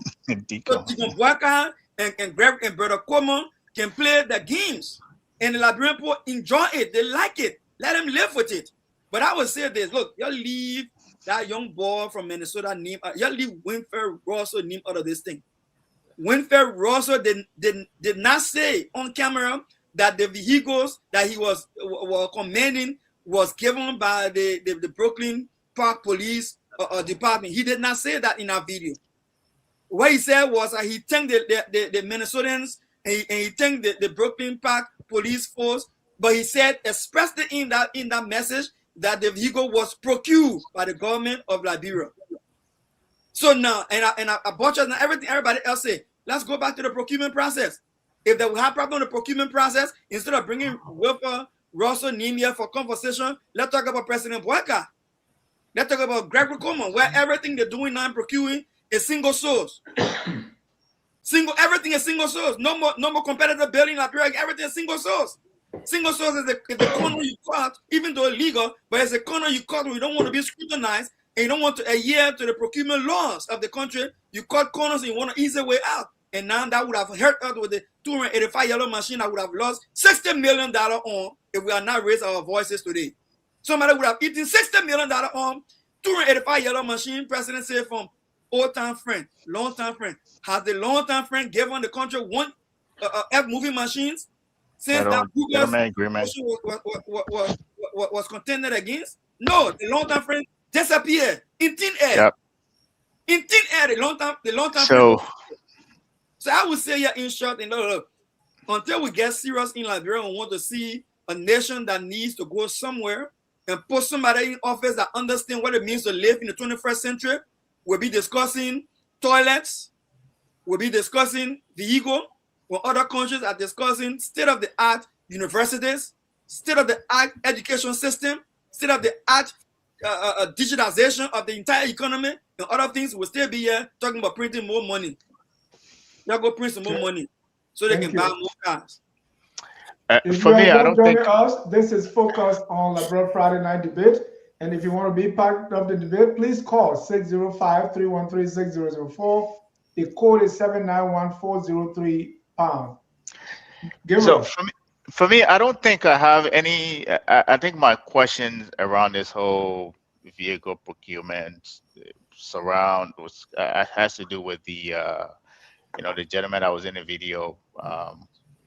What's his name? I think Russell, whatever his name was, right? Right. At some point, you have to come and clear your name in terms of what you really, how you affiliated with that. Because this is supposedly a local politician in Minnesota, and apparently, we're seeing him on different platforms. Here you are, your reputation that you're building, all of a sudden, it's being brought into question regarding a highly corrupt government. So at some point, you got to come out in highly corrupt government. You're speaking from facts. Come on, Dennis. I mean, do I have to really narrate some of the things? I mean, I think Dr. Pearson just talked about some of the Dr. Pearson doesn't have the credibility. He's biased. There's no. Let me don't let a man double vessel. You already said. Right. Let me chime in, man. On a serious note, I think for me, I don't have anything. I think for him, if I were him, I would just come out and clear my reputation, because I think he took a lot of years to build that, and I think he doesn't want that to be tarnished because of his affiliation with these people. So I think he needs to go out and really set the record straight in terms of what it means, if he hasn't done so. So. Besides that, the procurement with the government, I mean, these are things we're going to see going forward. This is nothing new, and I kind of concur with Dr. Pearson to understand. We need somebody who really understand what they're doing. We're tired of these stories coming up every time that we come on this platform and talk about corruption, things they're supposed to do right. This is somebody who has 42 years of being in government. You should come there and just ace and really set the record straight and do things the right way. But here we are. It seems as if you're George Weah coming in government for your first time. You're making mistake that a novice, a first-term president supposed to be doing. This is somebody who's been in government for a long time. Not only that, the United Party has held power for the last 12 years, and then they're back again. You're supposed to perfect this thing by now. So Same old story. To your point, I want Jimmy to come in. Let Jimmy come in there and bring in a caller. Okay, so the central issue is no longer whether it was a donation. What we want to look at now was the purchase lawful, transparent, competitively priced, or supported by complete documentary trail. You know, I heard something today. You know, everybody likes to praise their own devil, but let's face it. This Dr. Pearson brought it. This yellow machine thing is a blaring example that some funny stuff is going on in that place all the time. All the time. Can you imagine $60 million difference in invoice for the yellow machine? A friend donated. We're getting all kinds of stories. This is what is leading people to doubt the credibility of the administration. If they were just trying to be transparent, all this wouldn't occur.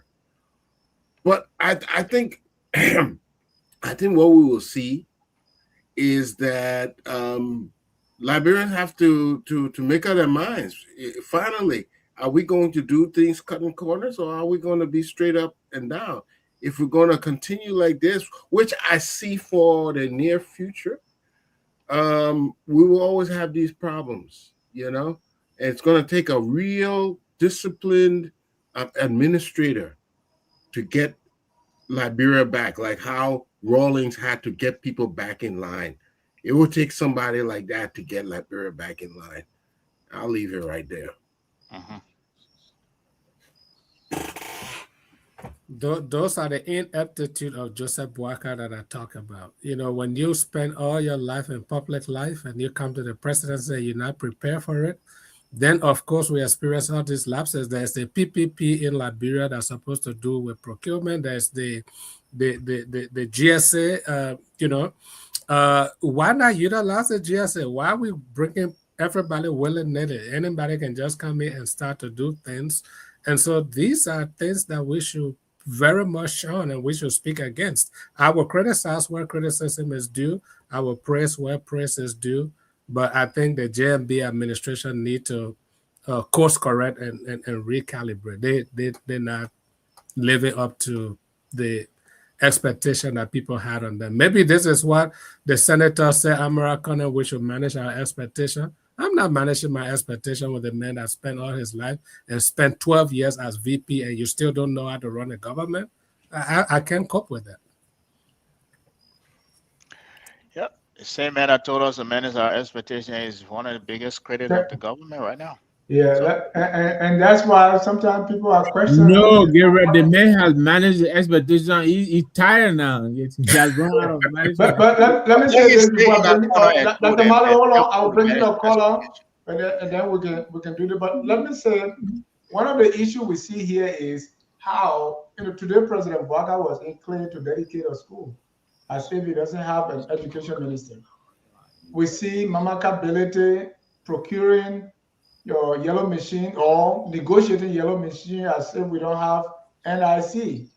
We see my own sister, Magdala Cooper, going to negotiate about buses. I mean, we are always bypassing these institutions. Total overlaps in function. To do these things. Even when a young fellow goes to Liberia on his own content creation, he's in the mansion. Everybody wants to get to the president. And that's why even Mrs. Taylor is in there today. If business people are coming, what are they doing to the vice president's office? We have these functions of government that are supposed to be taking care of this thing. But every time I was very sad when I saw President Boakai, dedicating his school. Send even the district education officer can do that. But let me bring in Today you're going to talk about the toilet too, President dedicating toilet. Oh my God! They were showing toilets, Oh, the old school didn't have toilet. This one had toilet. The old school didn't have. But for full disclosure, I'm not angry. I'm not angry. Let me bring in a caller here, Mr. Urati. Mr. Urati Tobasi. Thank you, Mr. Dennis. sheet, after looking at the charge sheet, I think Mr. Poet or the Attorney General, I think he rushed into charging the former vice president, and I think maybe he has to go back to law school because I think it's just a bad write-up. It gets ugly, it's bad, you know. And then let me quickly go to Gregory Coleman. You know, Gregory Coleman indicts and arrest Sheikh Bashir County. So let's say yes, because if he arrested him, then this will bring me to my next question, right? How did Coleman encourage county's cooperation or a confession against the former vice president? We have to see these things. We don't know yet. So for me,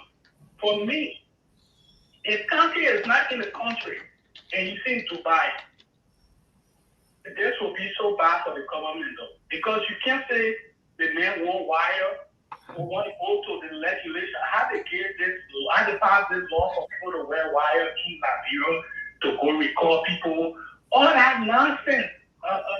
I'm sorry, you know, maybe I'm just sorry, but I just have to say that.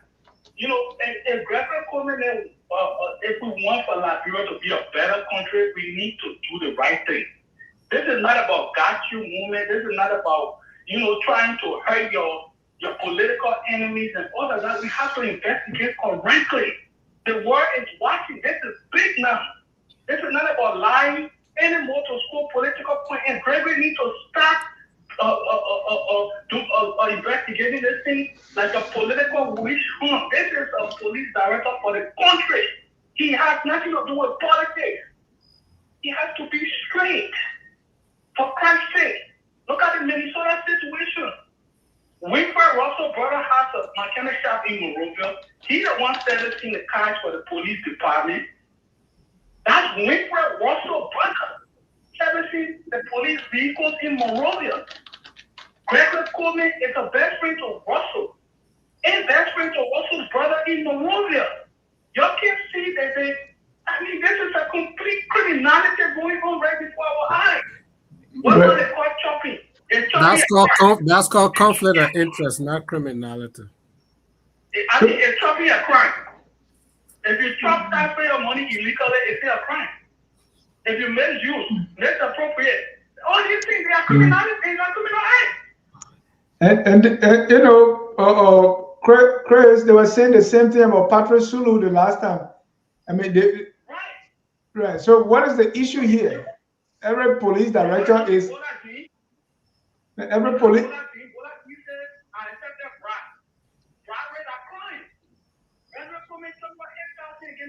The more reason Russell need to play his name. Keep saying that. And let's do the right thing. You think in your right mind. Christopher, hold on 1 second. I'm saying every Patrick Sulu. Do you think Patrick Sulu or Patrick Sulu was better than Gregory Coleman now, or the same thing? That's a political question. I think the way you read Liberian elevator Coleman, he's from Harvard University. I'm talking about Patrick Sulu. I'm just saying, Liberian people think that he's supposed to be better than Sulu based on his education and background. You know. He didn't go to Harvard College. He got a certificate program. No, Christopher, the point I'm making here is when Sulu was there, Unity Party called him regime police. Gregory is there, CDC people call him regime police. So that's why I wanted to hear your fair assessment of both IGs.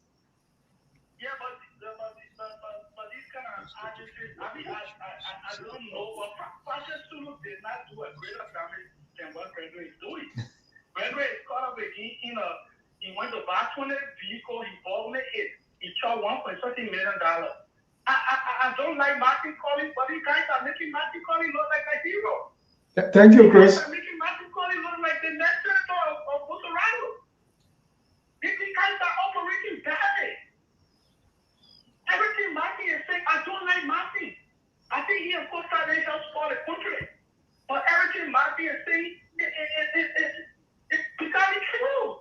Thank you. Thank you, Chris. Thank you. But let me conclude something, Mr. Dennis, real quick. You know,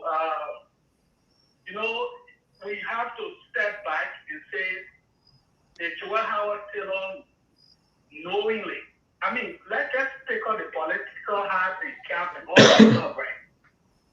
Joel Howard Taylor, drug dealer from Colombia, South America, sat with her and say Howard Taylor would want to bring cocaine to Liberia, massive amount of cocaine. Please let her pass through Liberia to carry the cocaine to Europe and then to America some kind of way. Mm-hmm. And you think that Joel Howard would knowingly, willfully, intentionally, That's not how it works. Except. What's your point? I'm saying that I agree with the West African leaders who say that she's not part of this. No, let's wait for the trial, Chris. We can. She's innocent until proven guilty. But then the West African leaders, Africa has intelligence, Ghana got intelligence, Burkina Faso, all of them. You know, we all watch one another, right? And the thing that woman has nothing to do with drugs or cocaine. Yeah, let's wait. But thank you so much for calling. The vessel in Africa got so much drugs in it too. A lot of cocaine and vessel. Thank you. Okay, thank you. Thank you. Oh, all right. We don't have any more callers, so we can wrap it up. We can go around the room now for your closing, gentlemen.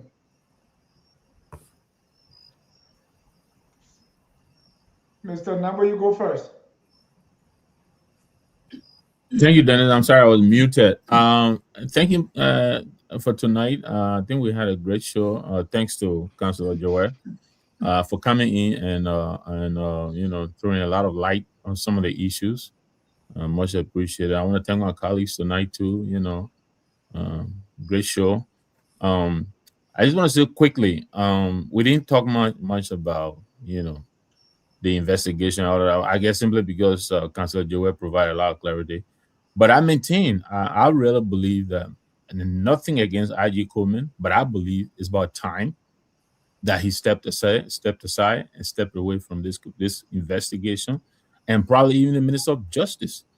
Look, right now, in any functional democratic government, the moment it begins to look like you are becoming controversial, you step aside. You don't want to be a distraction. The both of them are now serving as distraction to the investigation. Over the past few days, there's nothing else we've talked about but Gregory Coleman and Brooklyn Park and the vehicles and all of that. We haven't talked much about the investigation. We don't know what happened to Anthony Denuka and the vice president. We don't know about that. When Sahel reported, they said the speaker was involved in this thing. We haven't heard that. They said the political advisor was involved in this thing. We haven't heard that. There are lots of names. So I think the two of them are becoming a distraction. And I will call on the president. I agree with those, including the CMC, who have said that it is about time that the president impanel an independent body of investigators to take over this case. You cannot have the referee being the player and the linesman and the goalkeeper and everything. That is what Coleman and Twe are. They are a part of this problem.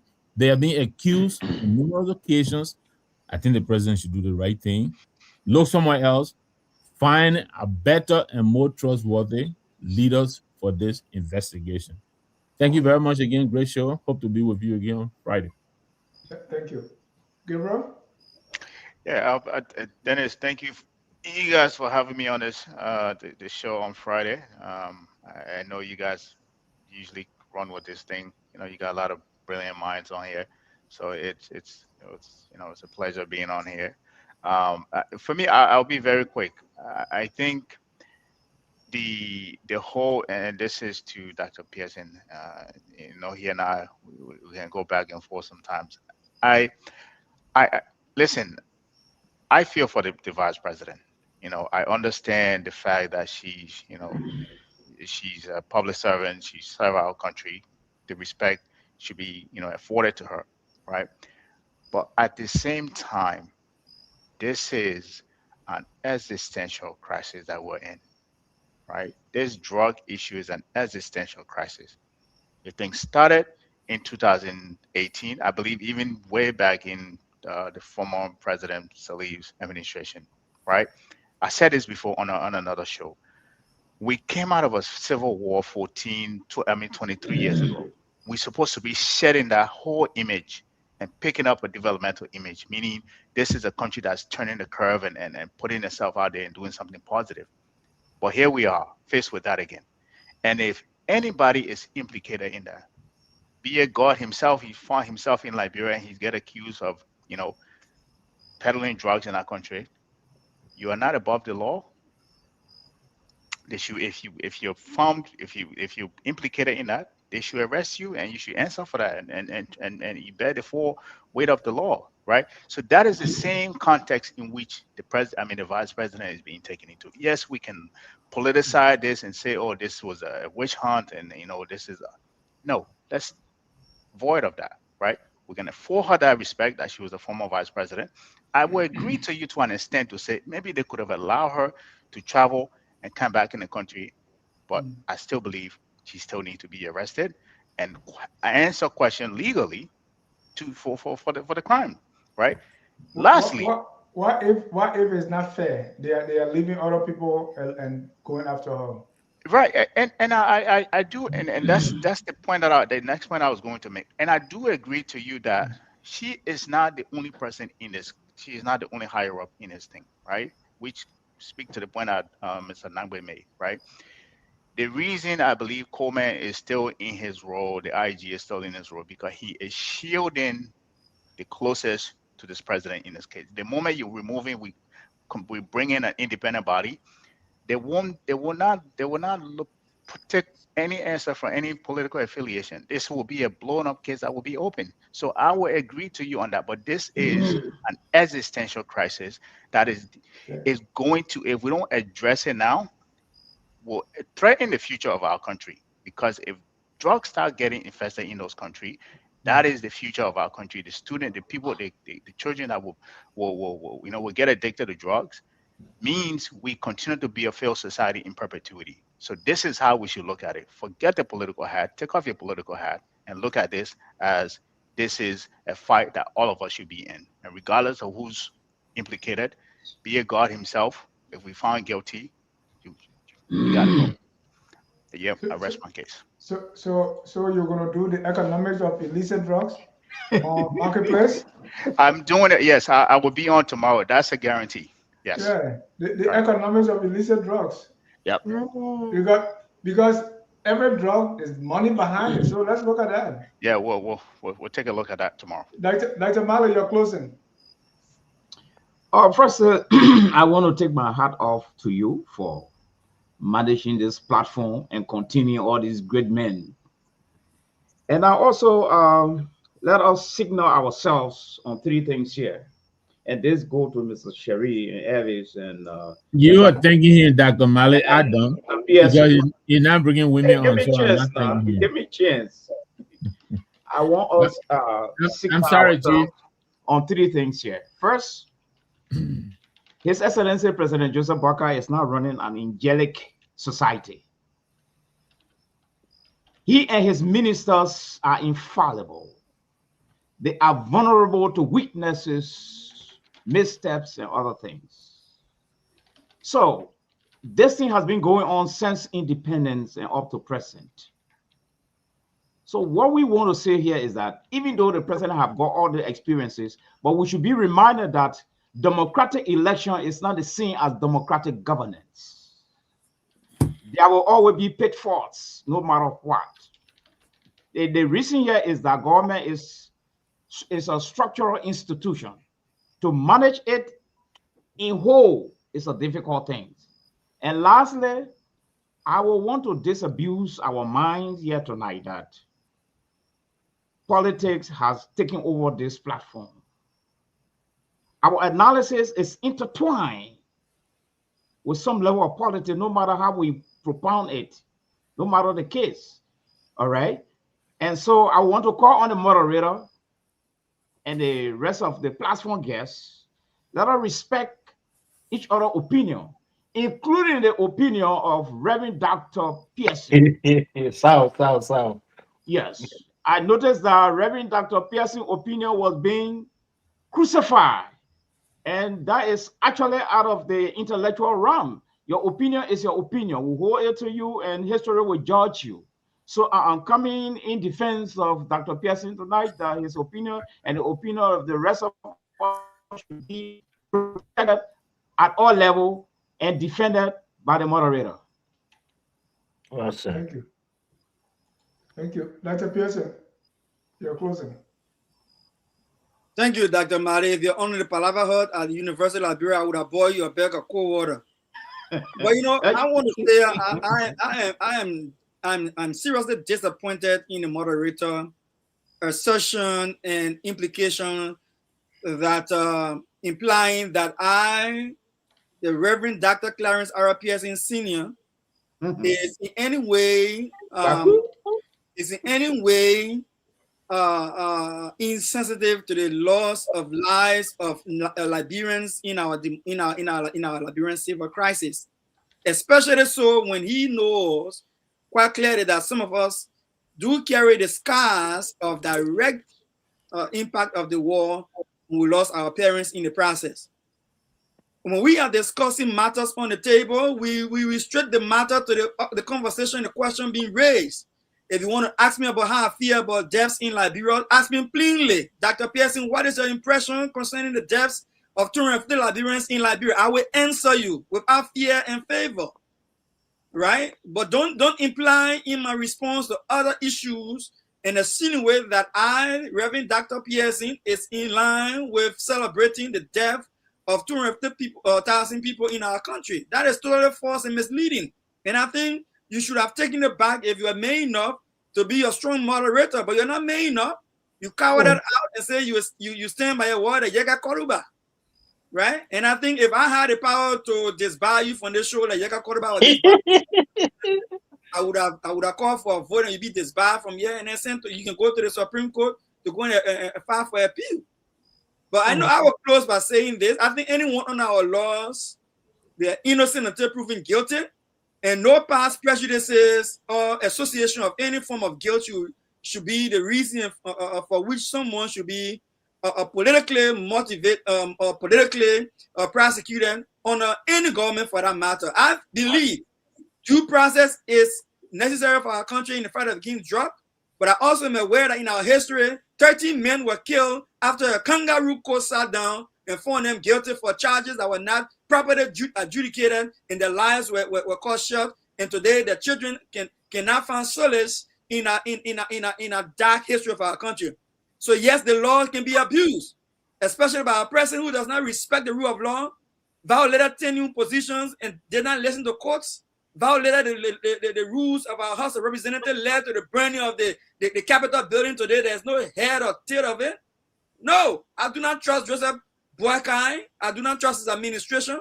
And I do not believe that the approach that they took to execute the law of the arrest of former President Joe Howard Taylor was done properly and with respect to our office. And I will rest there for tonight. I want to say thank you for having me, and have a wonderful rest of the night.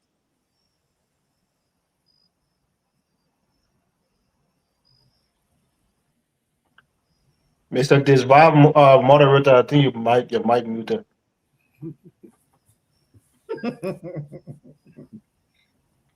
Jimmy. Yeah. Gentlemen, tonight has been good. I really appreciate Councillor Jayware and his legal luminary abilities. He is very balanced, and he said a lot of things here. But from what I'm gathering with this whole Joelle Howard case, I don't think anything's going to happen to her. We in a society that I think we have said it the best way. You know, everybody know everybody related to anybody. You'd be surprised. So this thing, you know, especially the way they went about it, I don't see anything coming from it at all. It would be another dismissal. And the real culprits, unfortunately, the real culprits are still hidden, because the amount of money she's received compared to the stash of illegal drugs they found is incomparable. There's some bigger hands involved. Somebody else is receiving a lot more money, and it's all this is being covered with smoke and mirrors. The other thing is that, you know, when you see the first lady dedicating or refurbing schools, these are good, but we have to make profound investments. Uh, you know, it's not going. We're not going to go anywhere if we don't coordinate and make profound investments that the children's children will benefit. So it's disheartening that we don't see a blueprint of where we want to go. I thought that's what we would have seen from this administration, given the experience they had. They would have given us a blueprint for the next 25, 30 years that we can find in every area, in agriculture, in education, in technology, every area. But it's come short of that. We need some think tanks established, and let's do what we can, at least to determine which way we want to go, and not just shoot from the hip, because that's not going to get us where we want. I'll leave it right there. Thank you. I don't want to have an unfair advantage, but I will respond to Dr. Pearson, because there's a reason why people don't quote Hitler. There's a reason why people don't quote, you know, these drug campaigns. So every time you evoke the name of people that have done incredibly harm to our country, there should always be that notation that this person is 50 years in prison because of crimes, of war crimes. So there is no way to say, well, the only way that we should talk about Charles Taylor, if you ask us, hey, who is Charles Taylor? Every time I call the name Charles Taylor, I'm reminded of the evil this man perpetrated, which the largest of such crimes were enjoyed by Jewel Howard Taylor. And she boldly spoke that, hey, the death of Liberians, if Taylor didn't do it, somebody else was going to do it, because the state was already set for it to be destroyed. In fact, we don't want a war crimes court because we are all connected. And so Jewel Howard Taylor continued, but that's not what I was saying. The only thing I was alluding to is, if you call the name Charles Taylor, we shouldn't present him like an innocent bystander, but someone whose action, willful action, caused the destruction of the country, including the parents of both of us. Dr. Pearson? Now I gotta put a footnote here. I thought we were rounding up. It's my time. I'll get a studio. We gave Prince Johnson a state funeral. Not me. I did not. Every time I call Prince Johnson, it's a murderer. That's what I said. We gave Prince Johnson a state funeral. We gave former President Samuel Doe a state burial. We turn around and the United States of America, the great country who says they uphold democracy, has called for the disbandment of the international court. So what are we talking here? How can the great United States, who represent democracy, call for the disbandment of the international court that we got claiming here, adjudicated a case of our sitting president, our former sitting president? That's a whole topic for another day. I'm coming. Don't overstate. We shouldn't overstate. I just want to say over a footnote. I would appreciate prosecution of all of our perpetrators of war in our country, but I do not subscribe to any colonial regime and are perpetrating some machinery for Africa's suppression. I do not subscribe to that. Period. That sounds like when Charles Taylor was being driven out, he said, Charles Taylor is leaving today because somebody want us to be on their cotton. Gone are the days when we're on their cotton trees. For me personally, if the person who killed my parents, raped my sister, if that person is died by lightning or died by drowning, I do not care. Evans, you're closing. Oh, Evans gone. Pastor Salif. Yeah, okay. Thank you, Dennis. And I hope that Marley will also come to your defense, because while he's defending Dr. Pearson against you, he sat right there and listened to Dr. Pearson burn you just now. And I hope he will also come back to, if he wants to be a fair arbiter. No, I'm here. He doesn't have to. No, certainly so, Pastor Salif. Pastor Salif, before you continue, let me also tell you that join us tomorrow on FOL Marketplace. We're going to talk about the economics of illicit drugs. Follow the money. Find the network. I have the time. Who profits? Who does? Where does it flow? Who is connected? And this is drug money in general, not specifically about Liberia, but this is the time to talk about it on FOL Marketplace. Follow the money. Wow. Let me close like this. You know, when I don't like to be, I hate what I call selective outrage, and I said that's what I see in Liberia all the time. You know, yes, I would never honor Prince Johnson in life or death, but to think that, oh, what if Prince Johnson did this? He was given state funeral. Doe was given state funeral. We not be honest. Prince Johnson did not die as an ordinary rebel person. He died as a senior senator of his county. So I don't think he was being honored because he was a rebel leader. He was being honored because of the position he died in as a senator. So what you should have done was to prevent such a man who caused such mayhem from even being elected. And that's what the Liberia reconciliation was for. And they banned. The conclusion of the Liberian reconciliation was that everybody who had direct part in the Liberian Civil War for 30 years, they were not supposed to take part in politics. That's how Prince Johnson then got elected. So when he died, he wasn't given state funeral because he was Prince Johnson. He was being given state funeral because he was Senator Prince Johnson. There was something that was added to that name. So you cannot ignore that and just cherry pick what you want so that the audience go out confused. But this is how I want to conclude, Dennis. When the George Weah administration, when they prosecuted Gloria Musu-Scott and put her in prison, I didn't hear Clarence talk about this in witch hunt. I didn't hear any of the other people that are crying out now for VP Taylor say anything to the contrary about Gloria Musu-Scott. You know, that was also a politically charged case. So we cannot operate with selective and short memory. So let us be fair. Let's be fair arbiter and fair discusser of the Liberian issue. This is my take. When there's an indictment, when there's something going on, like with the Jewel Howard Taylor case, let us rest our judgment. Let the process play out. If she's not guilty, she will be acquitted. Let the JMB administration overplay their hand. If there are other people, like JMB's son, whose name was floated, I watched the video.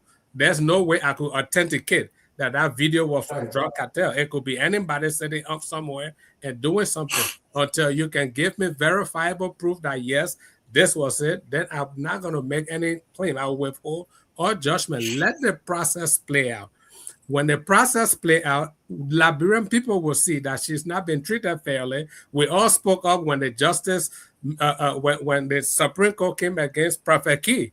They violated his rights because, I mean, he did not insult the Supreme Court. He insulted one person on the Supreme Court, and there was a reason why he said he did it, because he felt this Chief Justice was covering up some crime that he tried to expose. FOL spoke up against it. Anthony Sia posted, Dennis posted. So let us give the process a chance instead of making premature conclusions. And then when the case finally play out and all the facts are laid out, then we have eggs on our faces. Finally, when it comes to the school in Clay, I went to that school. That is my town. That is the town I'm from. No, that's not because of that. Full disclosure, I went to that school. I am from Clay. We are the Salif We own that town, okay? Oh, That really? land, the land the school is built on is my family land, okay? So I'm from there. All that I'm saying is when government fails in their responsibility, the individuals will step up. If the Ministry of Education is not doing what it's supposed to do, if the Justice Ministry is not doing what it's supposed to do, if other ministry agencies are not doing what it's supposed to do, the individuals, why should the VP go to be renovating a school in Clay? What happened to the county education office? What happened to the Minister of Education? All that I see the Minister of Education do, she's the most dressed minister in town.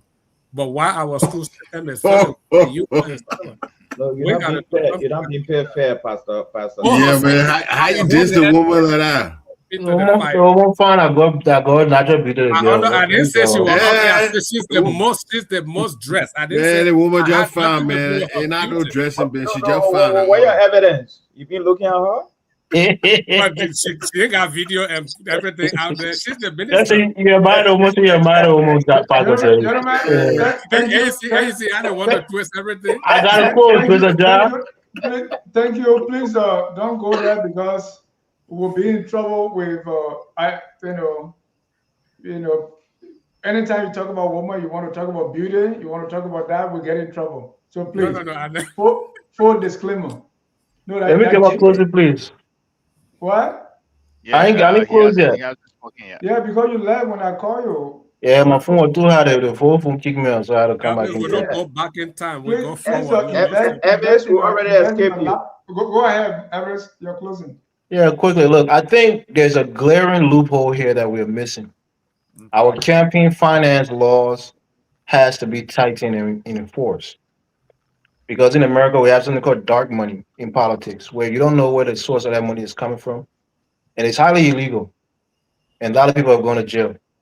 One of the things they did was the Citizen, United, where they said corporations are human beings. So large corporations can donate to political, to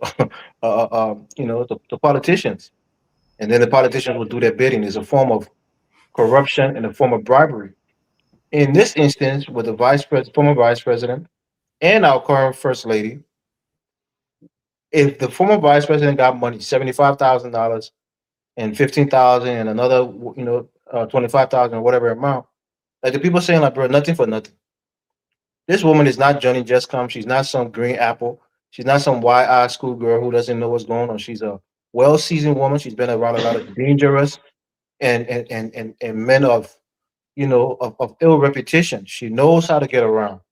So she wasn't bamboozled, or hoodwinked into taking money from, people of less reputable character.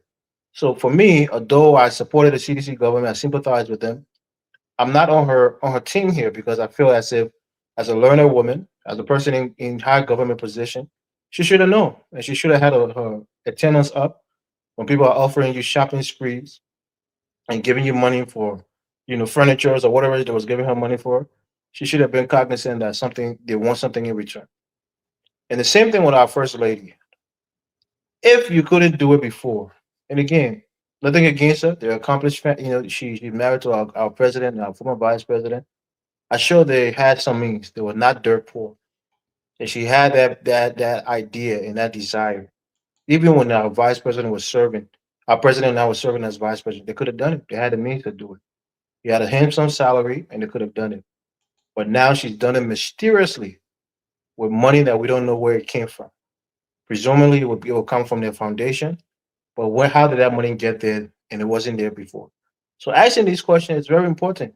These foundation has to be transparent. They have to disclose to the nation and the government bodies who's giving them money, who's supporting their endeavors. If not, we'll have similar things. We'll have our former vice president, where people would then tie the money that they give to these foundations to some pay for play. They may come up later on and say, well, we donated $100,000 to the vice president, the first lady foundation, and that money was meant to protect us. Well, if we don't audit, how will we know where the monies are coming from? So for me, I just think that the government and the legislature, they need to make laws. And then also the emolument, you can't get anything over $200. That's meant to protect the Liberian people, because anything valuable over $200 is of quote unquote high value, and people can use that to bribe you. So if somebody is giving you 50,000, the president did it when he first got elected. Then Stanton Waterspoon like 40,000 or something like that, and he was using that money to donate to the fire victims I think in Total somewhere like that. How did he get that money? You're taking money from people who are criminals. You're taking money from people who are convicted, and you don't think you have a responsibility to like burn people to explain it to them. So it may just come back to bite this government and the first lady office in the backside if they're not careful to disclose who's giving them money. But great show. Thank you, because you were going to use that word. Okay, sorry, Mr. Jaha. Maybe it's a bad word, backside. But sorry, and thank you for the show. And my sympathy is with Dr. Pearson. We've all been hurt. One thing I want to say lastly, we've all been hurt during the war, Dr. Pearson. Mr. Jai right here, his father was killed in Sano County. I have close family members who were raped during the war. Others were killed. No one tribe or no one group of people are responsible for the war. We don't have collective guilt because you're from one, ethnic group or for one section of the country means that anything that your people did, you're responsible for it. And so if something bad happened to you, you deserve it. Nobody deserve it. We sympathize with you, but you also have to understand other people went through the same pain. So when we have bad memories or bad taste of child stealer, that's fair, to criticize him. But thank you, Mr. Jai, for having the show. We appreciate it. I'll leave it there. On that note, we're going to close with a song that says, "We are all Liberians." In spite of our differences, the goal here is to keep the country moving and praying that we have this time to make meaningful contribution. And Pastor Pearson, all the people that destroy the country, put them in a 44 continent and send them somewhere. Have a good night. We are Liberians.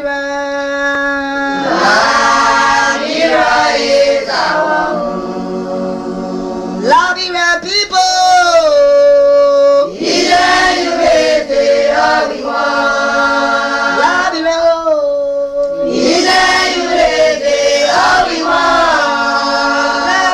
Liberia.